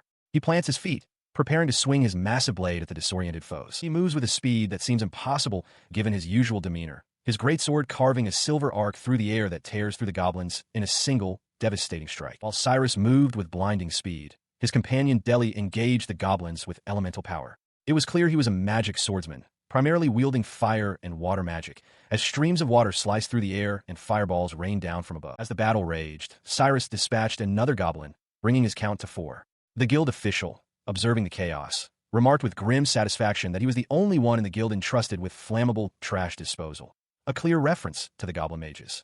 You watched in disbelief, still processing that the goblins were indeed using magic. Suddenly, Rune cried out a warning, shouting for you to get down. The warning came just in time, as another goblin, its face a mask of feral rage with a long, lolling tongue and sharp fangs, lunged forward to attack. In response to the threat, you leaped into the air, twisting their body and bringing a massive warhammer down with a powerful cry. The weapon slammed into the ground, obliterating the goblin beneath it in a cataclysmic impact. The sheer force of the blow left everyone speechless. Cyrus, Deli, the guild official, and even Rune stared in wide-eyed astonishment, their expressions a mixture of shock and disbelief at the devastating power you had just unleashed. Their shock was understandable. Where the goblin had stood, there was now a massive crater carved into the earth. You stood at the edge, casually holding the enormous hammer, and commented with a hint of surprise that it was actually quite easy to use. The guild official and Cyrus could only stare, utterly dumbfounded by the spectacle. In the South Village, a quaint and rural settlement, 3 adventurers make their entrance. Cyrus cheerfully points out that this is his and Deli's hometown, a fact Deli confirms, calling it a simple countryside place. Perched atop the luggage carried by you is Rune, the black cat. Their arrival does not go unnoticed. A woman carrying a basket looks up with a warm smile, calling out to the group and asking what brings them here. Recognizing her, Deli rushes forward, shouting a greeting to his mother. She welcomes both him and Cyrus, remarking on how clean and well-dressed they become. As other villagers gather, they begin to tease the young men. One laughingly asks Deli if he got all fancied up just to report a wolf subjugation, while another playfully asks Cyrus if he has finally managed to get a girlfriend. The villagers' attention, particularly that of the children, quickly shifts to you. A child points directly at them, loudly proclaiming that this person must be Deli's girlfriend. You, meanwhile, quietly processes that they are at Deli's family home. This declaration sends a ripple of gossip through the crowd, as whispers about Deli's supposed girlfriend spread. Both Cyrus and Deli are frozen in shock. Flustered by the sudden attention, you quickly insist that they are mistaken. Trying to change the subject, Deli approaches an older man, complaining about how lively the day has become. He presents a sack, stating that it contains the 17 wolf tails as proof of subjugation, and asks the man to confirm the count. You silently wonders if this man is Deli's father. Rune confirms this, adding that he is also the village chief. The chief, surprised to see his son with a companion, remarks on it, but Deli quickly denies any romantic connection. You formally introduces himself as a new adventurer who has been under the care of Deli and Cyrus. Meanwhile, the pony-tailed guild official arrives, looking hurried and concerned. He approaches Deli's mother, apologizing for his abruptness, and urgently asks to speak with the guild master about the monsters in the vicinity. The official turns his attention to the adventurers, questioning them directly. He asks if the creatures they fought were truly goblins. He explains his confusion, stating that according to the books he's read, goblins are not supposed to be capable of using magic, yet the ones in this area apparently can. This revelation gives you pause. His attention was fixed on the guild official, who was now deep in thought, consulting a tome. The official reasoned that these were no mere goblins. Based on their dark brown skin and 6 toes, he deduced they had to be a higher species capable of magic, like an archgoblin or a demon goblin. He then turned to the group, requesting they use their appraisal skill to be certain. Cyrus voiced his suspicion. Could they be archgoblins? The appraisal revealed something unexpected. A Urate goblin, classified as a unique, small demon species. This new information prompted the guild official to explain that a previously appraised wolf was also a unique species. He concluded that the monsters in this region were special and that a formal investigation might be necessary. Hearing this, the village chief stepped forward to inquire if the increased danger meant the quest reward would also increase. The official, caught off guard, could only offer a troubled apology. He accepted the situation, stating that things would simply return to the old standard. You, however, was completely bewildered by the phrase as a small bird landed on their head. Their confusion turned to dawning horror. Return to the old standard meant the current reward was a reduced price. The realization struck them like a physical blow. They huddled together with Cyrus and Deli, muttering in disbelief and anger, demanding an explanation from the guildmaster. Later, the exhausted party returned to the guild. Cyrus and Deli slumped over a table, while you collapsed onto a nearby chest. Eleanor, the receptionist, greeted them warmly. She expressed her relief that you was safe and asked about their first subjugation quest. Despite the many surprises, you replied that thanks to everyone, they managed to get through it. She listened with wide eyes as the guild official instructed her to request the dispatch of a monster appraiser from the nearest branch. Stunned, Eleanor repeated the title. A monster appraiser? Before her mind leaped to a conclusion. Could it be a new species of monster? From the floor, Rune interjected, clarifying that it was a conventional species. However, he explained that it was also a unique, high-ranking type that was previously understood to not exist in any other region. He then looked up, posing a question to the room. Weren't the guild's regulations revised several years ago? Indeed, the rules regarding subjugation quests have been changed. Whereas each branch previously determined quest fees at its own discretion, a new, uniform rule was established. Payment would be decided based on a monster's type and a number of individuals defeated. Deli's father explained the unfortunate consequence of this change. Because the unique monsters of this region were registered under common names like wolf and goblin, they were automatically assigned the lowest possible reward value. Eleanor realized with a start that the powerful endemic species were being misclassified. The crushing weight of this bureaucratic oversight left the entire party slumped over the counter in collective despair. As Eleanor began to speak, the guild official cut her off sharply, telling her not to say another word. He explained that this was precisely why he was summoning an appraiser, to revise the quest rewards. The main branch, he noted, would not recognize his own appraisal magic as sufficient proof. Understanding, Eleanor promised to make the arrangements immediately. Later, having prepared for the next phase of their work, you, now wearing an apron and thick gloves, announced they were ready to begin. With Rune on their shoulder, they received affirmations from the others. Their task was immense. Together, the party strained to haul a massive, stone-like slab of monster material across the workshop floor. Pausing to catch their breath, Cyrus stared at the material in disbelief.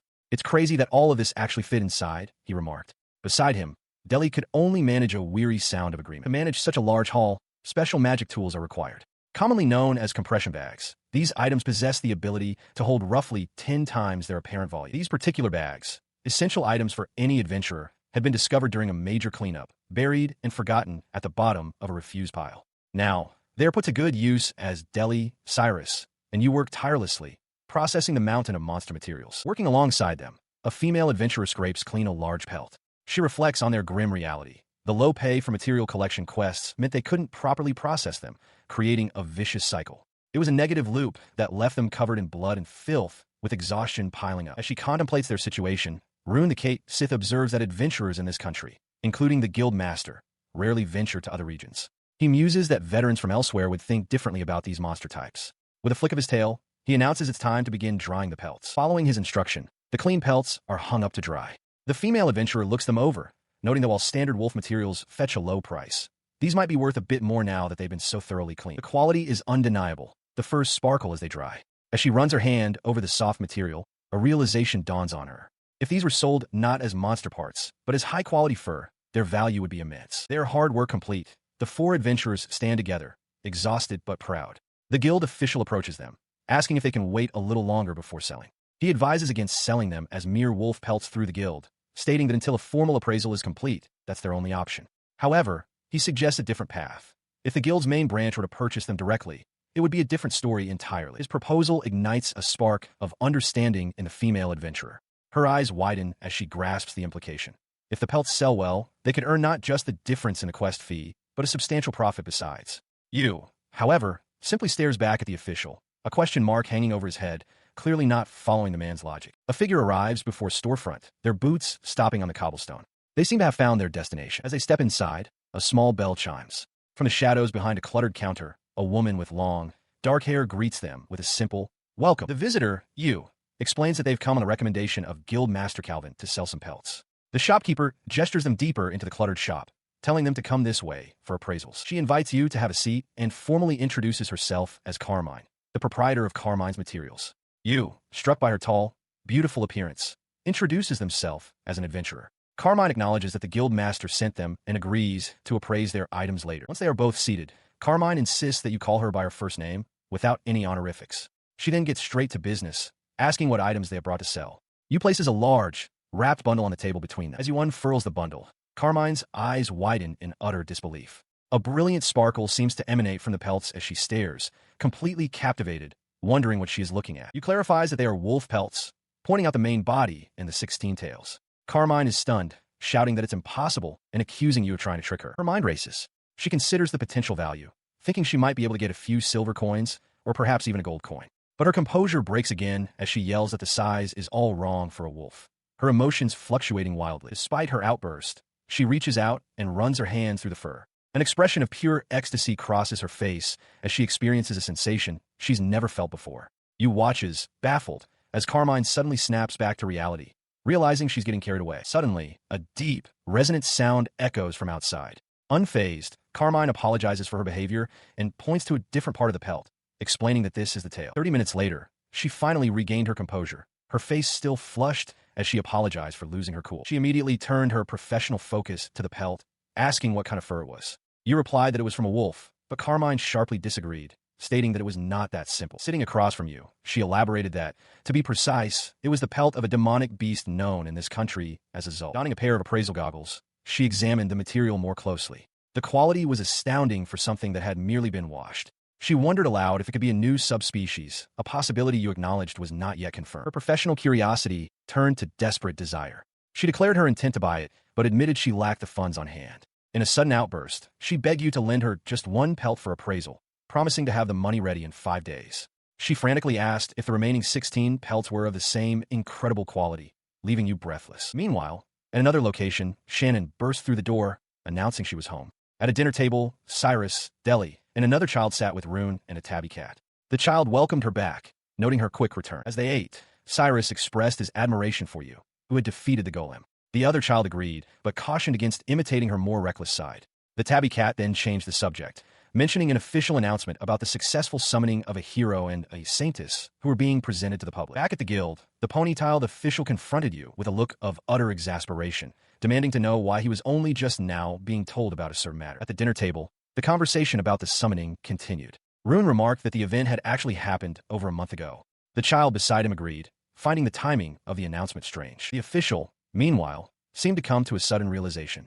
He sighed, understanding that preparing the formal attire for the public debut of the summoned individuals must have been what caused the long delay. He whirls around in a panic, a stool clattering behind him as he shouts at you. He demands to know if the deal with Maria was supposed to be in 3 days.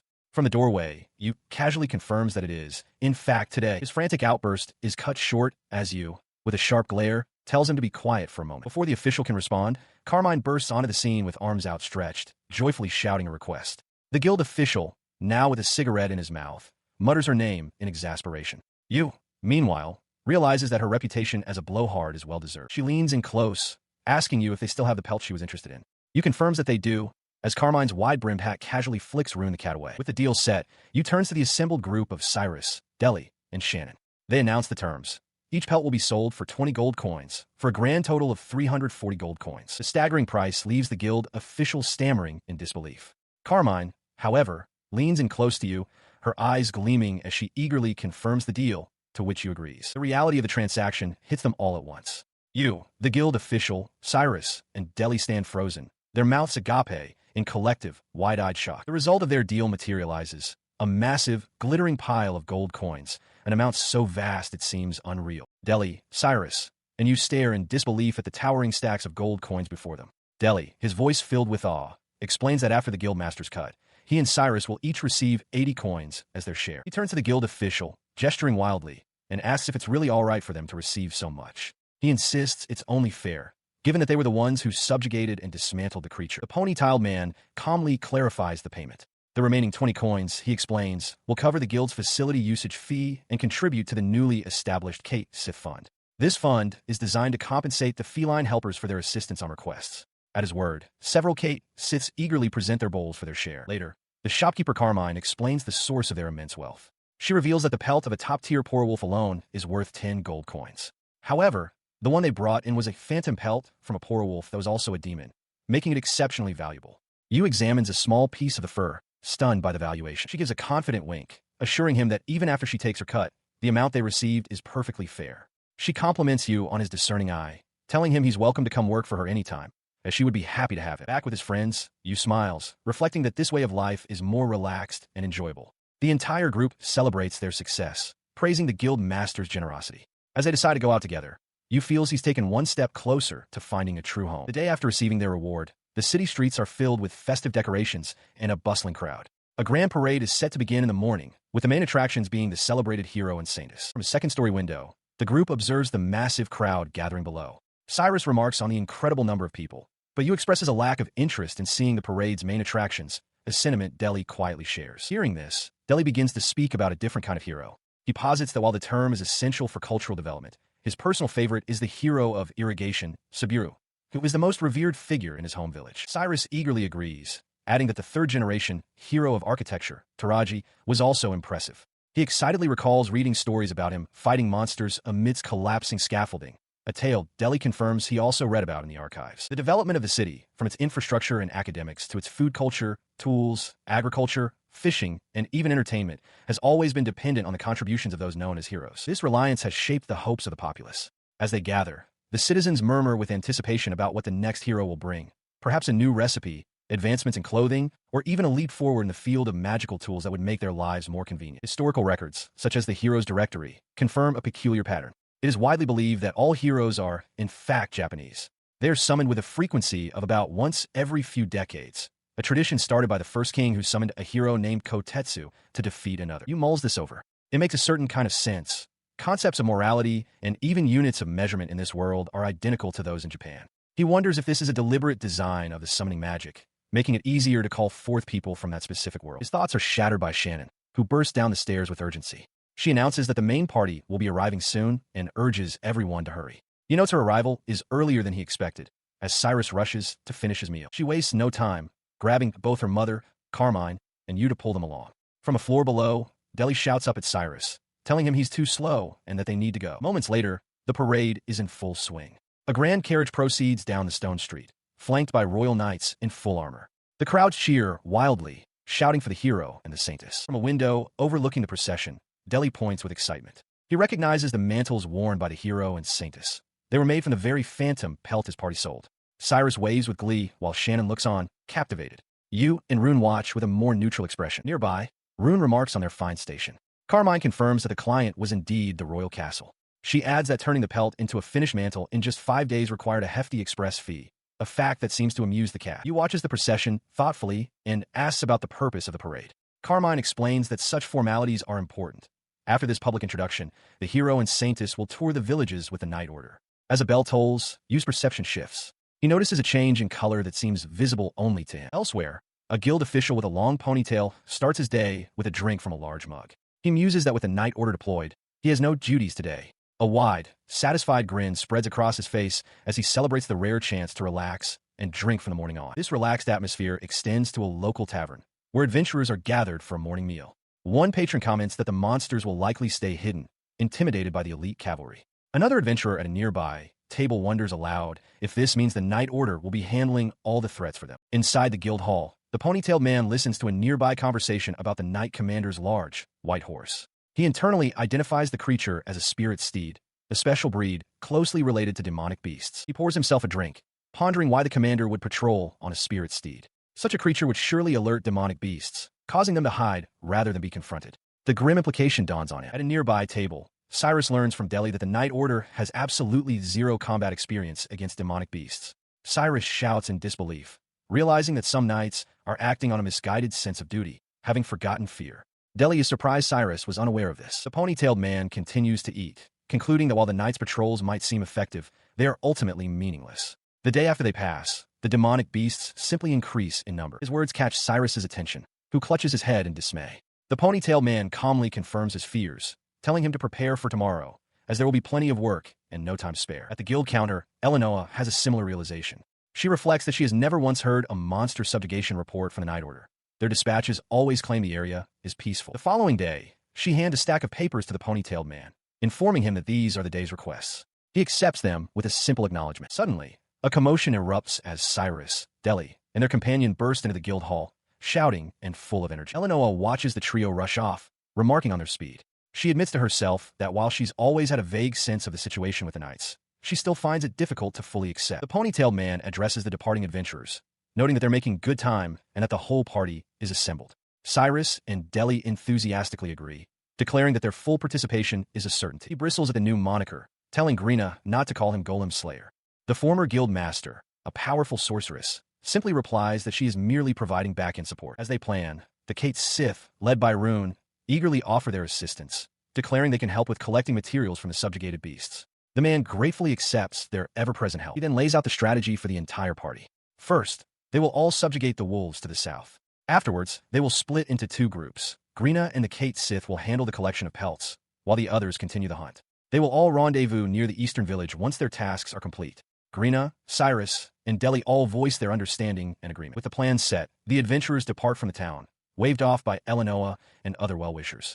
As As they charge forward, the first golem of their campaign is shattered into pieces. The intense rush of subjugations continues for several days. Exhaustion etches itself onto his face as he glances back, muttering, "Last one." A moment of quiet descends upon the land as twilight settles over a tranquil stream. After another fierce battle, Cyrus and Delhi collapse in exhaustion.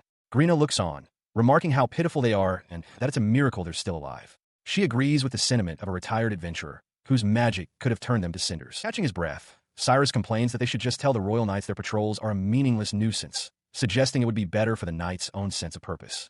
The ponytail man doesn't disagree. Cyrus then adds that without the spirit steeds scaring beasts away, they could annihilate everything within a 10-mile radius of town in just 3 more sweeps. He continues, admitting he understands the knight's perspective, as he also lacks experience in large-scale battles. They've never witnessed a scene of such carnage. The ponytail man looks down at a shattered golem core, his expression hardening as he states, "That's why we have to do this." The result of their conviction is a battlefield littered with the fallen, shattered stone golems, and the lifeless bodies of demonic beasts, a testament to their overwhelming effort. The grueling extermination campaign has concluded, leaving the adventurers utterly spent. Ainsan's patience snaps, and she roars that this was all a tedious nuisance. Beside her, a grime-covered turns to an equally exhausted Delhi, asking if they should begin the arduous task of dismantling the corpses. The sheer scale of their work stretches out before them, a desolate landscape littered with the bodies of slain demonic beasts. A massive, dark crystalline spike, the remnant of a powerful attack, juts from the earth as a silent testament to the battle's intensity. Faced with this daunting cleanup, the party quickly reaches a decision. Delhi declares they've already collected more than enough proof of their kills.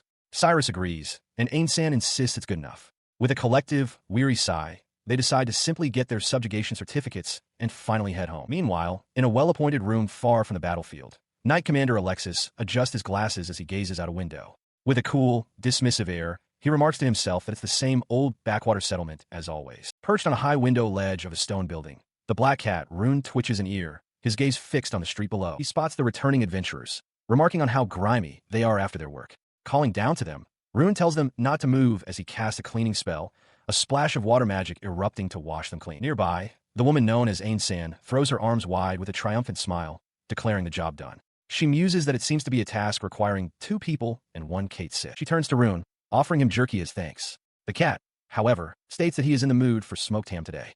Ainsan agrees, but then asks why he's waiting outside the gate, sensing something is amiss. He explains that an unpleasant guest has arrived at the guild.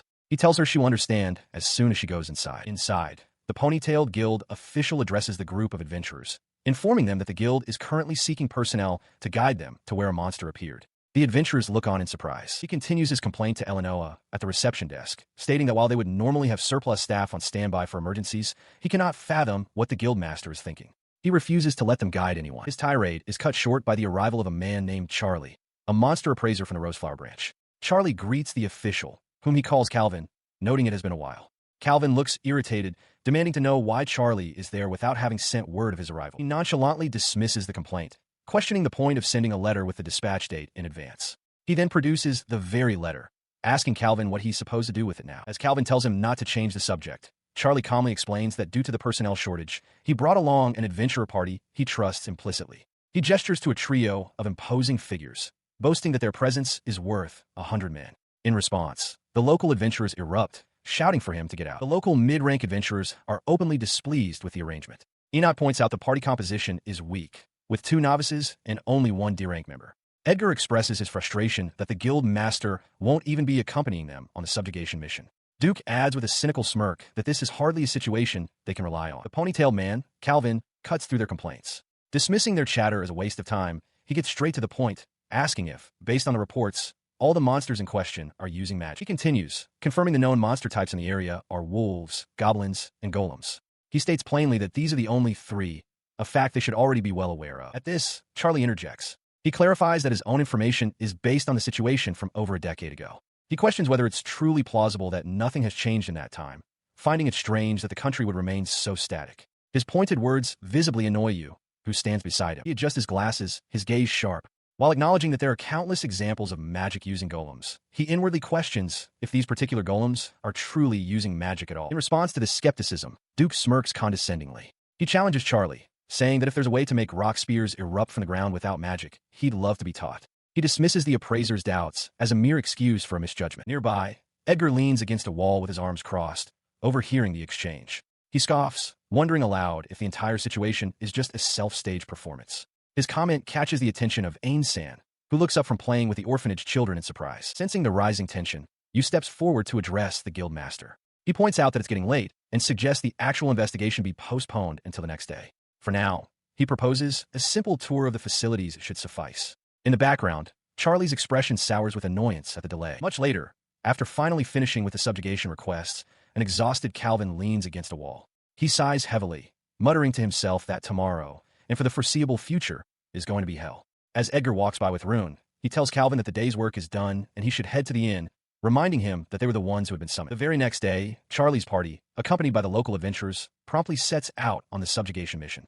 As a first step, they begin to observe the wolves from a distance, concealed in the tall grass of a wide field. However, something is immediately apparent. He lays out his precise and restrictive conditions for the investigation.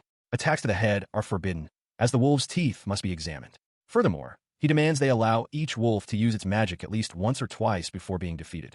He sternly warns that if they simply annihilate the creatures, a proper investigation will be impossible. In response to these demands, the local adventurers, Calvin, Yu, Deli, and Cyrus, erupt in collective fury, roaring at him to shut up. Their outburst continues as Calvin angrily confronts the appraiser. He retorts that if Charlie has complaints, he should handle it himself, questioning if he can't defeat the monsters more beautifully or splendidly. He reminds Charlie that this is the request they accepted. The appraiser can only stare, bewildered by their intense reaction. While the argument rages, Charlie's own party observes with disdain. Duke and Edgar remark that this is simply how these adventurers operate, while Enoch dismisses their methods as tacky. In the background, the spiky-haired Yu lets out a battle cry and charges forward with her weapon. The battle is joined. Deli is knocked to the ground, narrowly avoiding a wolf's snapping jaws as he yells out that it's the last one. From behind, Cyrus rushes in to provide support. After the brief skirmish, Charlie sighs and pinches the bridge of his nose, declaring the fight over and the examination ready to begin. He mutters that the number of specimens is too small to be of much use, only to be told by an unseen party member to shut his hairy eyebrows. In response to the rising tension, Calvin places a steadying hand on the younger Yu's shoulder, calming the agitated adventurer. He then addresses the entire party, suggesting they take a break. He volunteers for the first watch, noting he's the most accustomed to their unfamiliar behavior. He warns that if they continue on their current path, they'll all end up as mincemeat. In the background, Charlie kneels to begin his work on a fallen wolf. The man then turns to the spiky-haired Yu, speaking more gently. He tells her that while he sympathizes with her desire to let loose on the local wolves, now is not the time. She smiles, understanding his point, though a fleeting memory of a past, more brutal fight flashes in her mind. With his team refocused, he gives new orders to Deli and Cyrus. He tells them to watch their timing, and for now, to simply vent their stress. The spiky-haired Yu gives a small thumbs up, signaling her agreement. The three adventurers, Cyrus, Deli, and Yu, race across the open fields. Cyrus leads the way, explaining that they are to handle the golems in the north, and that the guild master will be joining them. Deli, noticing Yu lagging behind and panting, asks if anything is the matter. As they ran, a silent realization struck one of them. The situation was far more serious than they'd let on. A private decision was made, to act secretly, knowing the others would follow if told. A silent, firm resolve echoed in their mind. You'll be done. Elsewhere, a farmer named Michael cautiously peered over a stone wall, his curiosity turning to wide-eyed disbelief. In the field below, a single person stood alone, armed only with a pitchfork. The farmer had believed demons and evil spirits were running rampant in the northern village, but what he witnessed was far more terrifying. The lone figure was engulfed in a maelstrom of violence, single-handedly battling a swarm of grotesque monsters, their forms clashing in a brutal, chaotic fray. Yu opens a storage container in the pantry, his eyes widening in disgust at the sight within. What is this? He mutters, recoiling slightly. The mess is explained by Calvin, who stands nearby with Rune perched on his shoulder. He reports that while Charlie was busy dissecting the wolf, a self-proclaimed veteran Sith ate all the jerky and ham. Rune offers a half-hearted apology, adding that it wasn't really their fault. Annoyed, Yu tells Calvin to handle his childhood friend, to which Calvin can only apologize and promise to issue a warning. The cat then adds that while everyone is gathered, they should all cooperate on the subjugation mission. Charlie, looking on with a weary expression, quietly agrees. Meanwhile, an emergency meeting of the women convenes. Ain-san explains their predicament. The kitchen door has been magically sealed by Rune and is now impossible to open. She lays out a plan, deciding that Noel and Shannon should avoid the Imperial delegation for the time being, while the rest of them take on jobs around town to stay occupied. Elsewhere, Cyrus and Deli are tasked with cleaning up the mess left by the wolf dissection. Cyrus grumbles about the condescending attitude they've received, while Deli wonders aloud what to do about collecting the fur. Watching them work, Yu advises them to just endure it for now, reminding them that since they're broke, it's not like they have much choice. As he works, Cyrus's mind drifts back to the incident with the golem. He recalls being summoned by its voice, an act far beyond a novice's capability, and a smirk spreads across his face as he realizes their opponent must be a magic user. His realization is observed by Calvin, who analyzes the situation from a distance. He notes that the supposed magic user, Enoch, seems to possess even less magical power than Deli, making him question if she can truly be called a magic user at all, given that their kind typically boasts higher base power than magic swordsmen. Tying up a heavy sack, Yu has a sudden thought. He pauses, looking at his companions, and wonders aloud if perhaps their own standards are the ones that are strange. He asks the confused Cyrus and Deli if they don't share the same baseline assumptions. He elaborates on his point, explaining that the monsters native to their region, like Urite goblins, Urite wolves, and Urite golems, are all considered high-rank or even top-rank species. Because fighting them is the baseline, local adventurer ranks are deceptively low. In reality, he concludes, Deli and Cyrus possess the skills of high-rank adventurers. Based on this realization, he proposes a test. They will have the visiting mid-rank adventurers fight one of the wolves for the next day's request. He reasons that one cannot gauge the strength of those who have never faced a true challenge. Deli agrees, admitting he has no concept of a normal wolf. Cyrus chimes in, stating that for them, any wolf that doesn't pose a significant struggle is barely considered an opponent at all. As Yu and the others listened, the guild official, Calvin, revealed his true intentions with a sly grin. He declared this a perfect opportunity to strip away the visitors' facade and finally see their true strength. With a plan set for the following day, Ainsan celebrated enthusiastically. They now had the perfect pretext to send the visitors on a wolf subjugation mission. Out in the field, the appraiser Charlie questioned why his party was being escorted, to which Calvin replied that the locals were serving as their guards. Charlie then asked about the whereabouts of the famed 100-man strength. Calvin explained the purpose of the outing. He wanted to verify the difference in combat ability against local monsters. He proposed that Charlie's veteran party, experienced with standard wolves, should be the ones to test this theory. Delighted, Charlie exclaimed that it was an excellent idea. He turned to his party, declaring a chance to show off their true skills. Edgar confidently accepted the challenge on their behalf. At that moment, Calvin spotted movement in the grass ahead. 2 wolves had appeared. 2 of the visiting adventurers, Duke among them, immediately charged, boasting they would finish the fight in a single blow. From a safe distance, Alec and Deli watched with concern, noting the adventurers' reckless shouts. Calvin observed the unfolding scene in silence. From the back line, Enoch cast a fireball spell. To Yu's utter shock, what emerged was not a fearsome projectile, but a pathetic smattering of embers, like ping-pong balls. The 2 wolves paused, looking up at the harmless display with simple confusion. Her spell's failure left Enoch vulnerable. One of the wolves lunged, clamping its jaws around the end of her staff. She shrieked in terror, screaming for Duke and Edgar to stop it. But her comrades were in no position to help. Edgar was pinned by the second wolf, desperately trying to fend it off.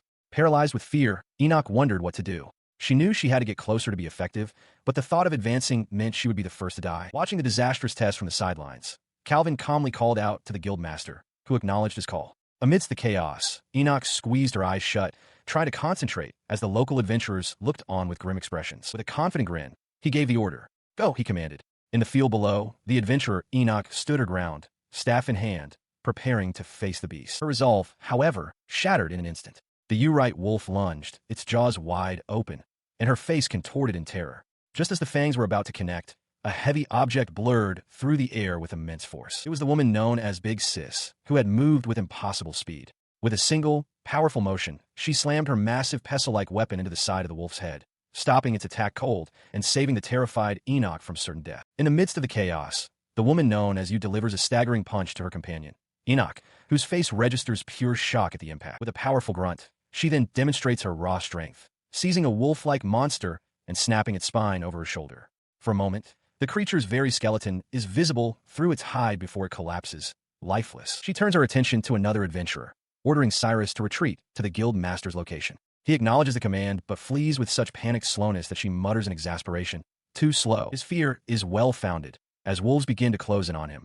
From a distance, the guild official Calvin shouts for him not to look back, simultaneously preparing to cast a spell he calls Ice Lance. As the beasts leap towards the fallen Cyrus, Calvin quickly adjusts his plan, ordering Alec to provide backup while he handles the rest. With a confident grin, Alec shouts his acknowledgement. Elsewhere, the adventurers Edgar and Duke are completely surrounded by massive boars and more wolves. Gritting his teeth, Duke loses his footing as one of the smaller beasts lunges for him. He cries out in alarm, but before the wolf can strike, Alec appears in a flash of movement, his sword slicing the creature clean in two. He doesn't stop, immediately spinning into a wide, sweeping arc that fells several more wolves in a single, fluid motion. The sheer speed and lethality of the display leaves Edgar and Duke utterly speechless, momentarily forgetting their own peril to stare in disbelief. As a hand comes to rest on his arm, an intricate pattern of light glows faintly on Alex's skin, hinting at the hidden source of his incredible power. In the aftermath of the battle, the monster appraiser Charlie adjusts his glasses, looking weary. He explains to his party that the wolves were simply too fast. He expresses his frustration, stating that being forced to use recovery magic is a disgrace for a guardian, especially while another party watched them fight. He continues his complaint, muttering that while using the magic is a hassle, the person who made him use it is the real problem. He glances toward the other adventurers, Calvin, Yu, Duke, Edgar, and Enoch, who stand together observing him. One of his companions notes with surprise that Charlie can, in fact, use recovery magic. Calvin, his arms crossed, turns to his own party and asks how strong the wolves truly were. With a confident smirk, Duke dismisses the threat, claiming it was nothing special. Edgar quietly agrees with him. Nearby, Cyrus begins to speak up, but Deli quickly claps a hand over his mouth, silencing him with a stern look. Yu watches the interaction with an amused smirk, remarking on Cyrus's endearing naivety. Charlie, having noticed their attempt to downplay the fight, points towards them. He reasons that being overwhelmed by a swarm is one thing, but struggling against a single beast would be a different matter entirely. His eyes narrow as he pieces things together, murmuring that he understands now. He then turns his gaze toward a large, solitary tree in the distance. He remarks aloud that fighting is certainly more difficult when you know you're being watched. From behind the trunk of that very tree, a small, hooded figure secretly observes the group. At the guild hall, the official Calvin addresses a somber group of adventurers. He holds a report, explaining that they were tasked with fighting a golem and 2 goblins. The result, he states grimly, was a disaster. Yu, Ain-san, Cyrus, and Deli all look down, thoroughly dejected. He recounts the events of the first battle against the golem. Edgar was immediately hit by a beam and knocked unconscious. Shortly after, Duke was nearly impaled by rock spikes erupting from the ground. Their attacks proved utterly useless against the creature. It was then that Ain-san had to intervene, single-handedly destroying the golem with a powerful blow from her weapon. The monster appraiser, Charlie, adds his own condescending commentary. He recalls asking them if their only strategy was to smash everything without any finesse, and sarcastically thanks them for the feedback, reminding them to leave the head intact next time. From the side, Ain-san glares, while Cyrus shouts in frustration. His report continues, stating that the goblin battle was even worse. He points out that the Uredo goblin was particularly skilled with magic, a living arsenal of fire, water, and wind spells. While Edgar attempted to cast his own magic, Duke was being overwhelmed by smaller goblins. Once again, Ain-san was forced to step in, cutting down a goblin that had caught them off guard. This intervention apparently enraged Edgar, who felt that his prey had been stolen from right beside him. Throughout this, Enoch observed that her companion's demeanor was slowly but surely changing for the worse. She watched from a distance as Edgar's magic was effortlessly absorbed by the goblin's own power, forcing him to resort to a desperate, point-blank attack. His initial confidence had completely vanished. In the end, it was Cyrus's Goblin Squall spell that not only finished the creature, but also summoned a downpour that soaked everyone, chilling them to the bone. Now, as Calvin and Charlie walk away, the defeated adventurers can only huddle together around a campfire, trying to regain some warmth. He sat silently, observing as his companions stewed in their defeat. Ain-san, perched on a rock, grumbled that she wanted to quit, complaining about the evil spirits they had to face. As she spoke, Cyrus pointed out that the golem was, in fact, still active. Ain-san replied that she knew, mentioning something she'd observed about its eye. Their conversation was interrupted by the monster appraiser, Charlie, who approached with a placid smile. After a casual greeting, he admonished them, questioning why they were sitting in the presence of superior and stating that proper etiquette demanded they stand. Ain-san looked up at him, unimpressed. She retorted that while she didn't know the proper way to act, she would stand. A low growl of frustration escaped her lips, but as she began to rise, Charlie suddenly panicked, rushing forward and pleading for her to wait. He held up a hand, adjusting his glasses with the other, and told her to stay as she was. Visibly flustered, he then turned away and asked Enoch what she had just said. Meanwhile, the argument within the other party intensified. Enoch confronted her teammates, stating that it wasn't just about evil spirits. She declared that if it hadn't been for the other party's help, both Duke and Edgar would already be dead. Her words struck Duke and Edgar with the force of a physical blow. They stared in horror as the reality of their failure washed over them. Duke recalled how his magic and Edgar's attacks had been completely useless against the golem. They were simply being worn down, waiting for the inevitable end. Her fury mounting, Enoch grabbed Duke by the front of his tunic. She demanded to know why he was making excuses, accusing him of not even putting up a fight against the wolves. He shouted back, blaming others for their failure. He claimed it was a feint and that their magic was too weak. Edgar quickly agreed, adding that they were all too weak, Duke, himself, and everyone. She continued to berate her companions, her voice sharp with disappointment. She declared that their speed, the power of their attacks, and even their judgment were all severely lacking. Beside her, Edgar's hand clenched into a tight, trembling fist. Meanwhile, the other party assessed their own performance. Cyrus admitted the monster was so strong, he couldn't believe he was still alive. Deli, however, seemed more confident, nodding in agreement, but adding that he'd seen high-ranking monsters 2 or 3 times before and that they should have been able to handle it. Deli's boast, however, did not go unnoticed. The guild official, Calvin, turned to him and called for him to wait, pointedly asking if he had truly seen high-ranking monsters on 2 or 3 occasions. Nearby, Ain-san's attention was piqued, and she turned to listen. As Calvin questioned Deli's party, Charlie received an answer to his own inquiry. He had asked Enoch's group if they had ever fought a high-ranking monster before. With a downcast expression, Enoch quietly admitted that they had not. Her quiet admission sent a shockwave through the assembled adventurers. Ain-san's eyes widened in disbelief as she let out a sharp cry of surprise, a sentiment echoed by the stunned expressions on everyone else's faces. Amidst the stunned silence, Charlie's gaze shifted to a peculiar, rock-like creature nearby. It trembled slightly, its single, dark eye fixed forward as he observed it with a neutral expression. The fragile quiet was shattered by 2 simultaneous outbursts. Edgar threw his head back and let out a raw scream of pure rage and frustration. At the exact same moment, Ain-san unleashed a single, devastating punch, and the landscape erupted in a massive explosion. Inside the guild hall, the monster appraiser Charlie stands over the unconscious adventurer, Deli. He announces his decision to the guild official, Calvin, and the others present. He will take Deli and his party to Rose Floria, a branch of the Dawn Kingdom, where he can prove his appraisal magic is correct and officially register the new species they encounter. Elsewhere, the adventurer Enoch addresses her own party members. She informs them that she is leaving their group, stating that it is a wise decision. Her former companions, Duke and Edgar, listen as she explains that if multiple parties accept the same request, it is simply recorded as a joint achievement. She accuses them of deceiving Charlie, who was merely an outsider, and asserts that since they failed to properly vet him, the outcome is their own fault. Back in the main hall, the woman known as Ain-san asks Calvin what will become of Duke's party. Calvin states that they face punishment for spoiling food in the refrigerator, with the worst-case scenario being the revocation of their adventure licenses. He then curtly dismisses the disgraced adventurers. Ain-san remarks that even if they become a laughingstock, it shouldn't be a problem as long as their past achievements are on record. His attention then shifts to the dark-haired youth. Calvin explains that with the guild master away, he needs you to act as his substitute and decide on the allocation of requests. He looks up, startled by the sudden delegation of authority. He stammers in protest, but Calvin presses on, asking if there are any objections. Immediately, Ain-san and the other guild members voice their enthusiastic support, declaring they will follow Ain-san's lead and assist you in any way they can. Watching the scene from distance, Enoch smiles warmly. She remarks how enviable it is to have such a reliable leader, calling Ain-san their pride and joy. Her words reach Ain-san, who appears slightly flustered but pleased by the compliment. With a determined expression, she accepts the responsibility, agreeing to give it a try. Behind the counter, Eleanor and the other youths celebrate her decision. With the matter settled, Calvin entrusts the guild to her while he is away, promising to return as soon as possible. Ain-san flashes a confident sign, telling him to leave it to her and that she plans to earn a lot of money tanning hides. As he departs, Calvin warns her not to overdo it. Several days later, the guild hall is a scene of total exhaustion. Ain-san, Yu, Cyrus, and Deli are all collapsed across the tables and floor, completely worn out. Only Eleanor remains on her feet, looking weary as she holds a cup. She asks if everyone is all right, her voice laced with concern. The recent days of intense work have clearly taken their toll. She offers that she has both good news and bad news, asking which they would prefer to hear first. The Herculean housewife, still holding up a weary Cyrus, decisively requests the good news. In response, she announces that the guild master's appraisal magic has been officially recognized as valid. The news jolts Cyrus and Deli, their exhaustion momentarily forgotten.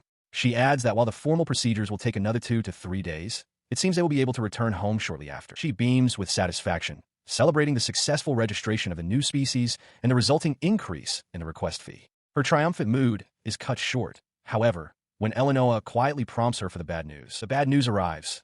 Earlier that afternoon, the group known as the Hero and the Knights Order were seen patrolling the South Village. The adventurers, gathered around the guild table, fall silent as they absorb the unsettling development. Meanwhile, the guild official Calvin clutches his head in frustration, realizing they have made a grave error. He mutters that he had forgotten the Hero was accompanying the knights. Nearby, Rune the cat gravely announces the beginning of a death march, though he pauses to share some jerky with his smaller companion. The conversation at the guild hall turns to the knights' mounts. Noel asks if they were riding spirit horses, and the Herculean housewife confirms that they were. They recall that the knights seemed to be struggling to control the powerful beasts. Calvin, having joined them, clarifies with exasperation that the knight commander was so unfamiliar with the creatures that he was forced to lead them by the reins. The Herculean housewife dryly notes that he seems to be overcompensating, prompting Calvin to shout that he wanted a chance to ride one as well. He collects himself and turns to Deli and Cyrus, advising them to rest well. Tomorrow, he warns, will be even more difficult, and they will need to seek Greena's assistance first thing in the morning. As he speaks, the bounty on a monstrous, cat-like creature begins to climb at an alarming rate, from 20 to 40,000. The bounty skyrockets to 60,000. In a flash of movement, a young man wearing goggles charges forward, a massive warhammer held high. Flanked by two snarling white wolves, he lets out a ferocious battle cry. He fights alongside Cyrus and Deli, berating them to stay focused. He roars that their opponents are still just overgrown furballs and that the mess they're making isn't worth the pay. From the safety of a nearby tree, the monster appraiser Charlie observes the chaotic battle, surrounded by a clouder of curious cats. He stands over the fallen bodies of the wolf-like creatures, their forms twitching in the aftermath of the battle. With a heavy breath, he wonders if this is finally the last of them. The battle concluded. The group gathers, weary from the fight. Ainsan notes that the day's subjugation was a mixed horde of wolves and goblins near the North Village. Cyrus, exhausted, expresses his hope that their work is done, a sentiment Deli quietly shares. He notices Ainsan's troubled expression and asks her what's wrong. She admits that something has been bothering her for a while, a persistent, nagging worry. Her worry points to a specific place, a dense forest nearby. It is from within these woods you realizes that the monsters are originated. This forest appears small and unassuming, much like a common woodland, but very few people ever venture inside. Its deeper reaches are known to be forbidden land. You understands the reason for the prohibition. The forest is vital land to the kingdom, and by strict rule, no one, commoner, noble, or even royalty, is permitted to enter. He realizes now what this implies. He turns to the others, Rune perched on his shoulder, and asks if they know of the forest status. Deli reacts with startled confusion. Elsewhere, Greena explains the grim reality to Calvin. The Forbidden Land is, in fact, a designated monster spawning ground. If it were to be officially recognized as such, dealing with it would become the nation's responsibility. It was a problem best left unspoken and undisturbed. Calvin, absorbing this, asks if she knew all along. Her words hang in the air as the group faces their decision. Ainsan is stunned by the revelation. The goggled warrior stands ready. You confirms their suspicions. The source is inside that forest. With grim determination, Cyrus and Deli stare ahead, resolved to enter.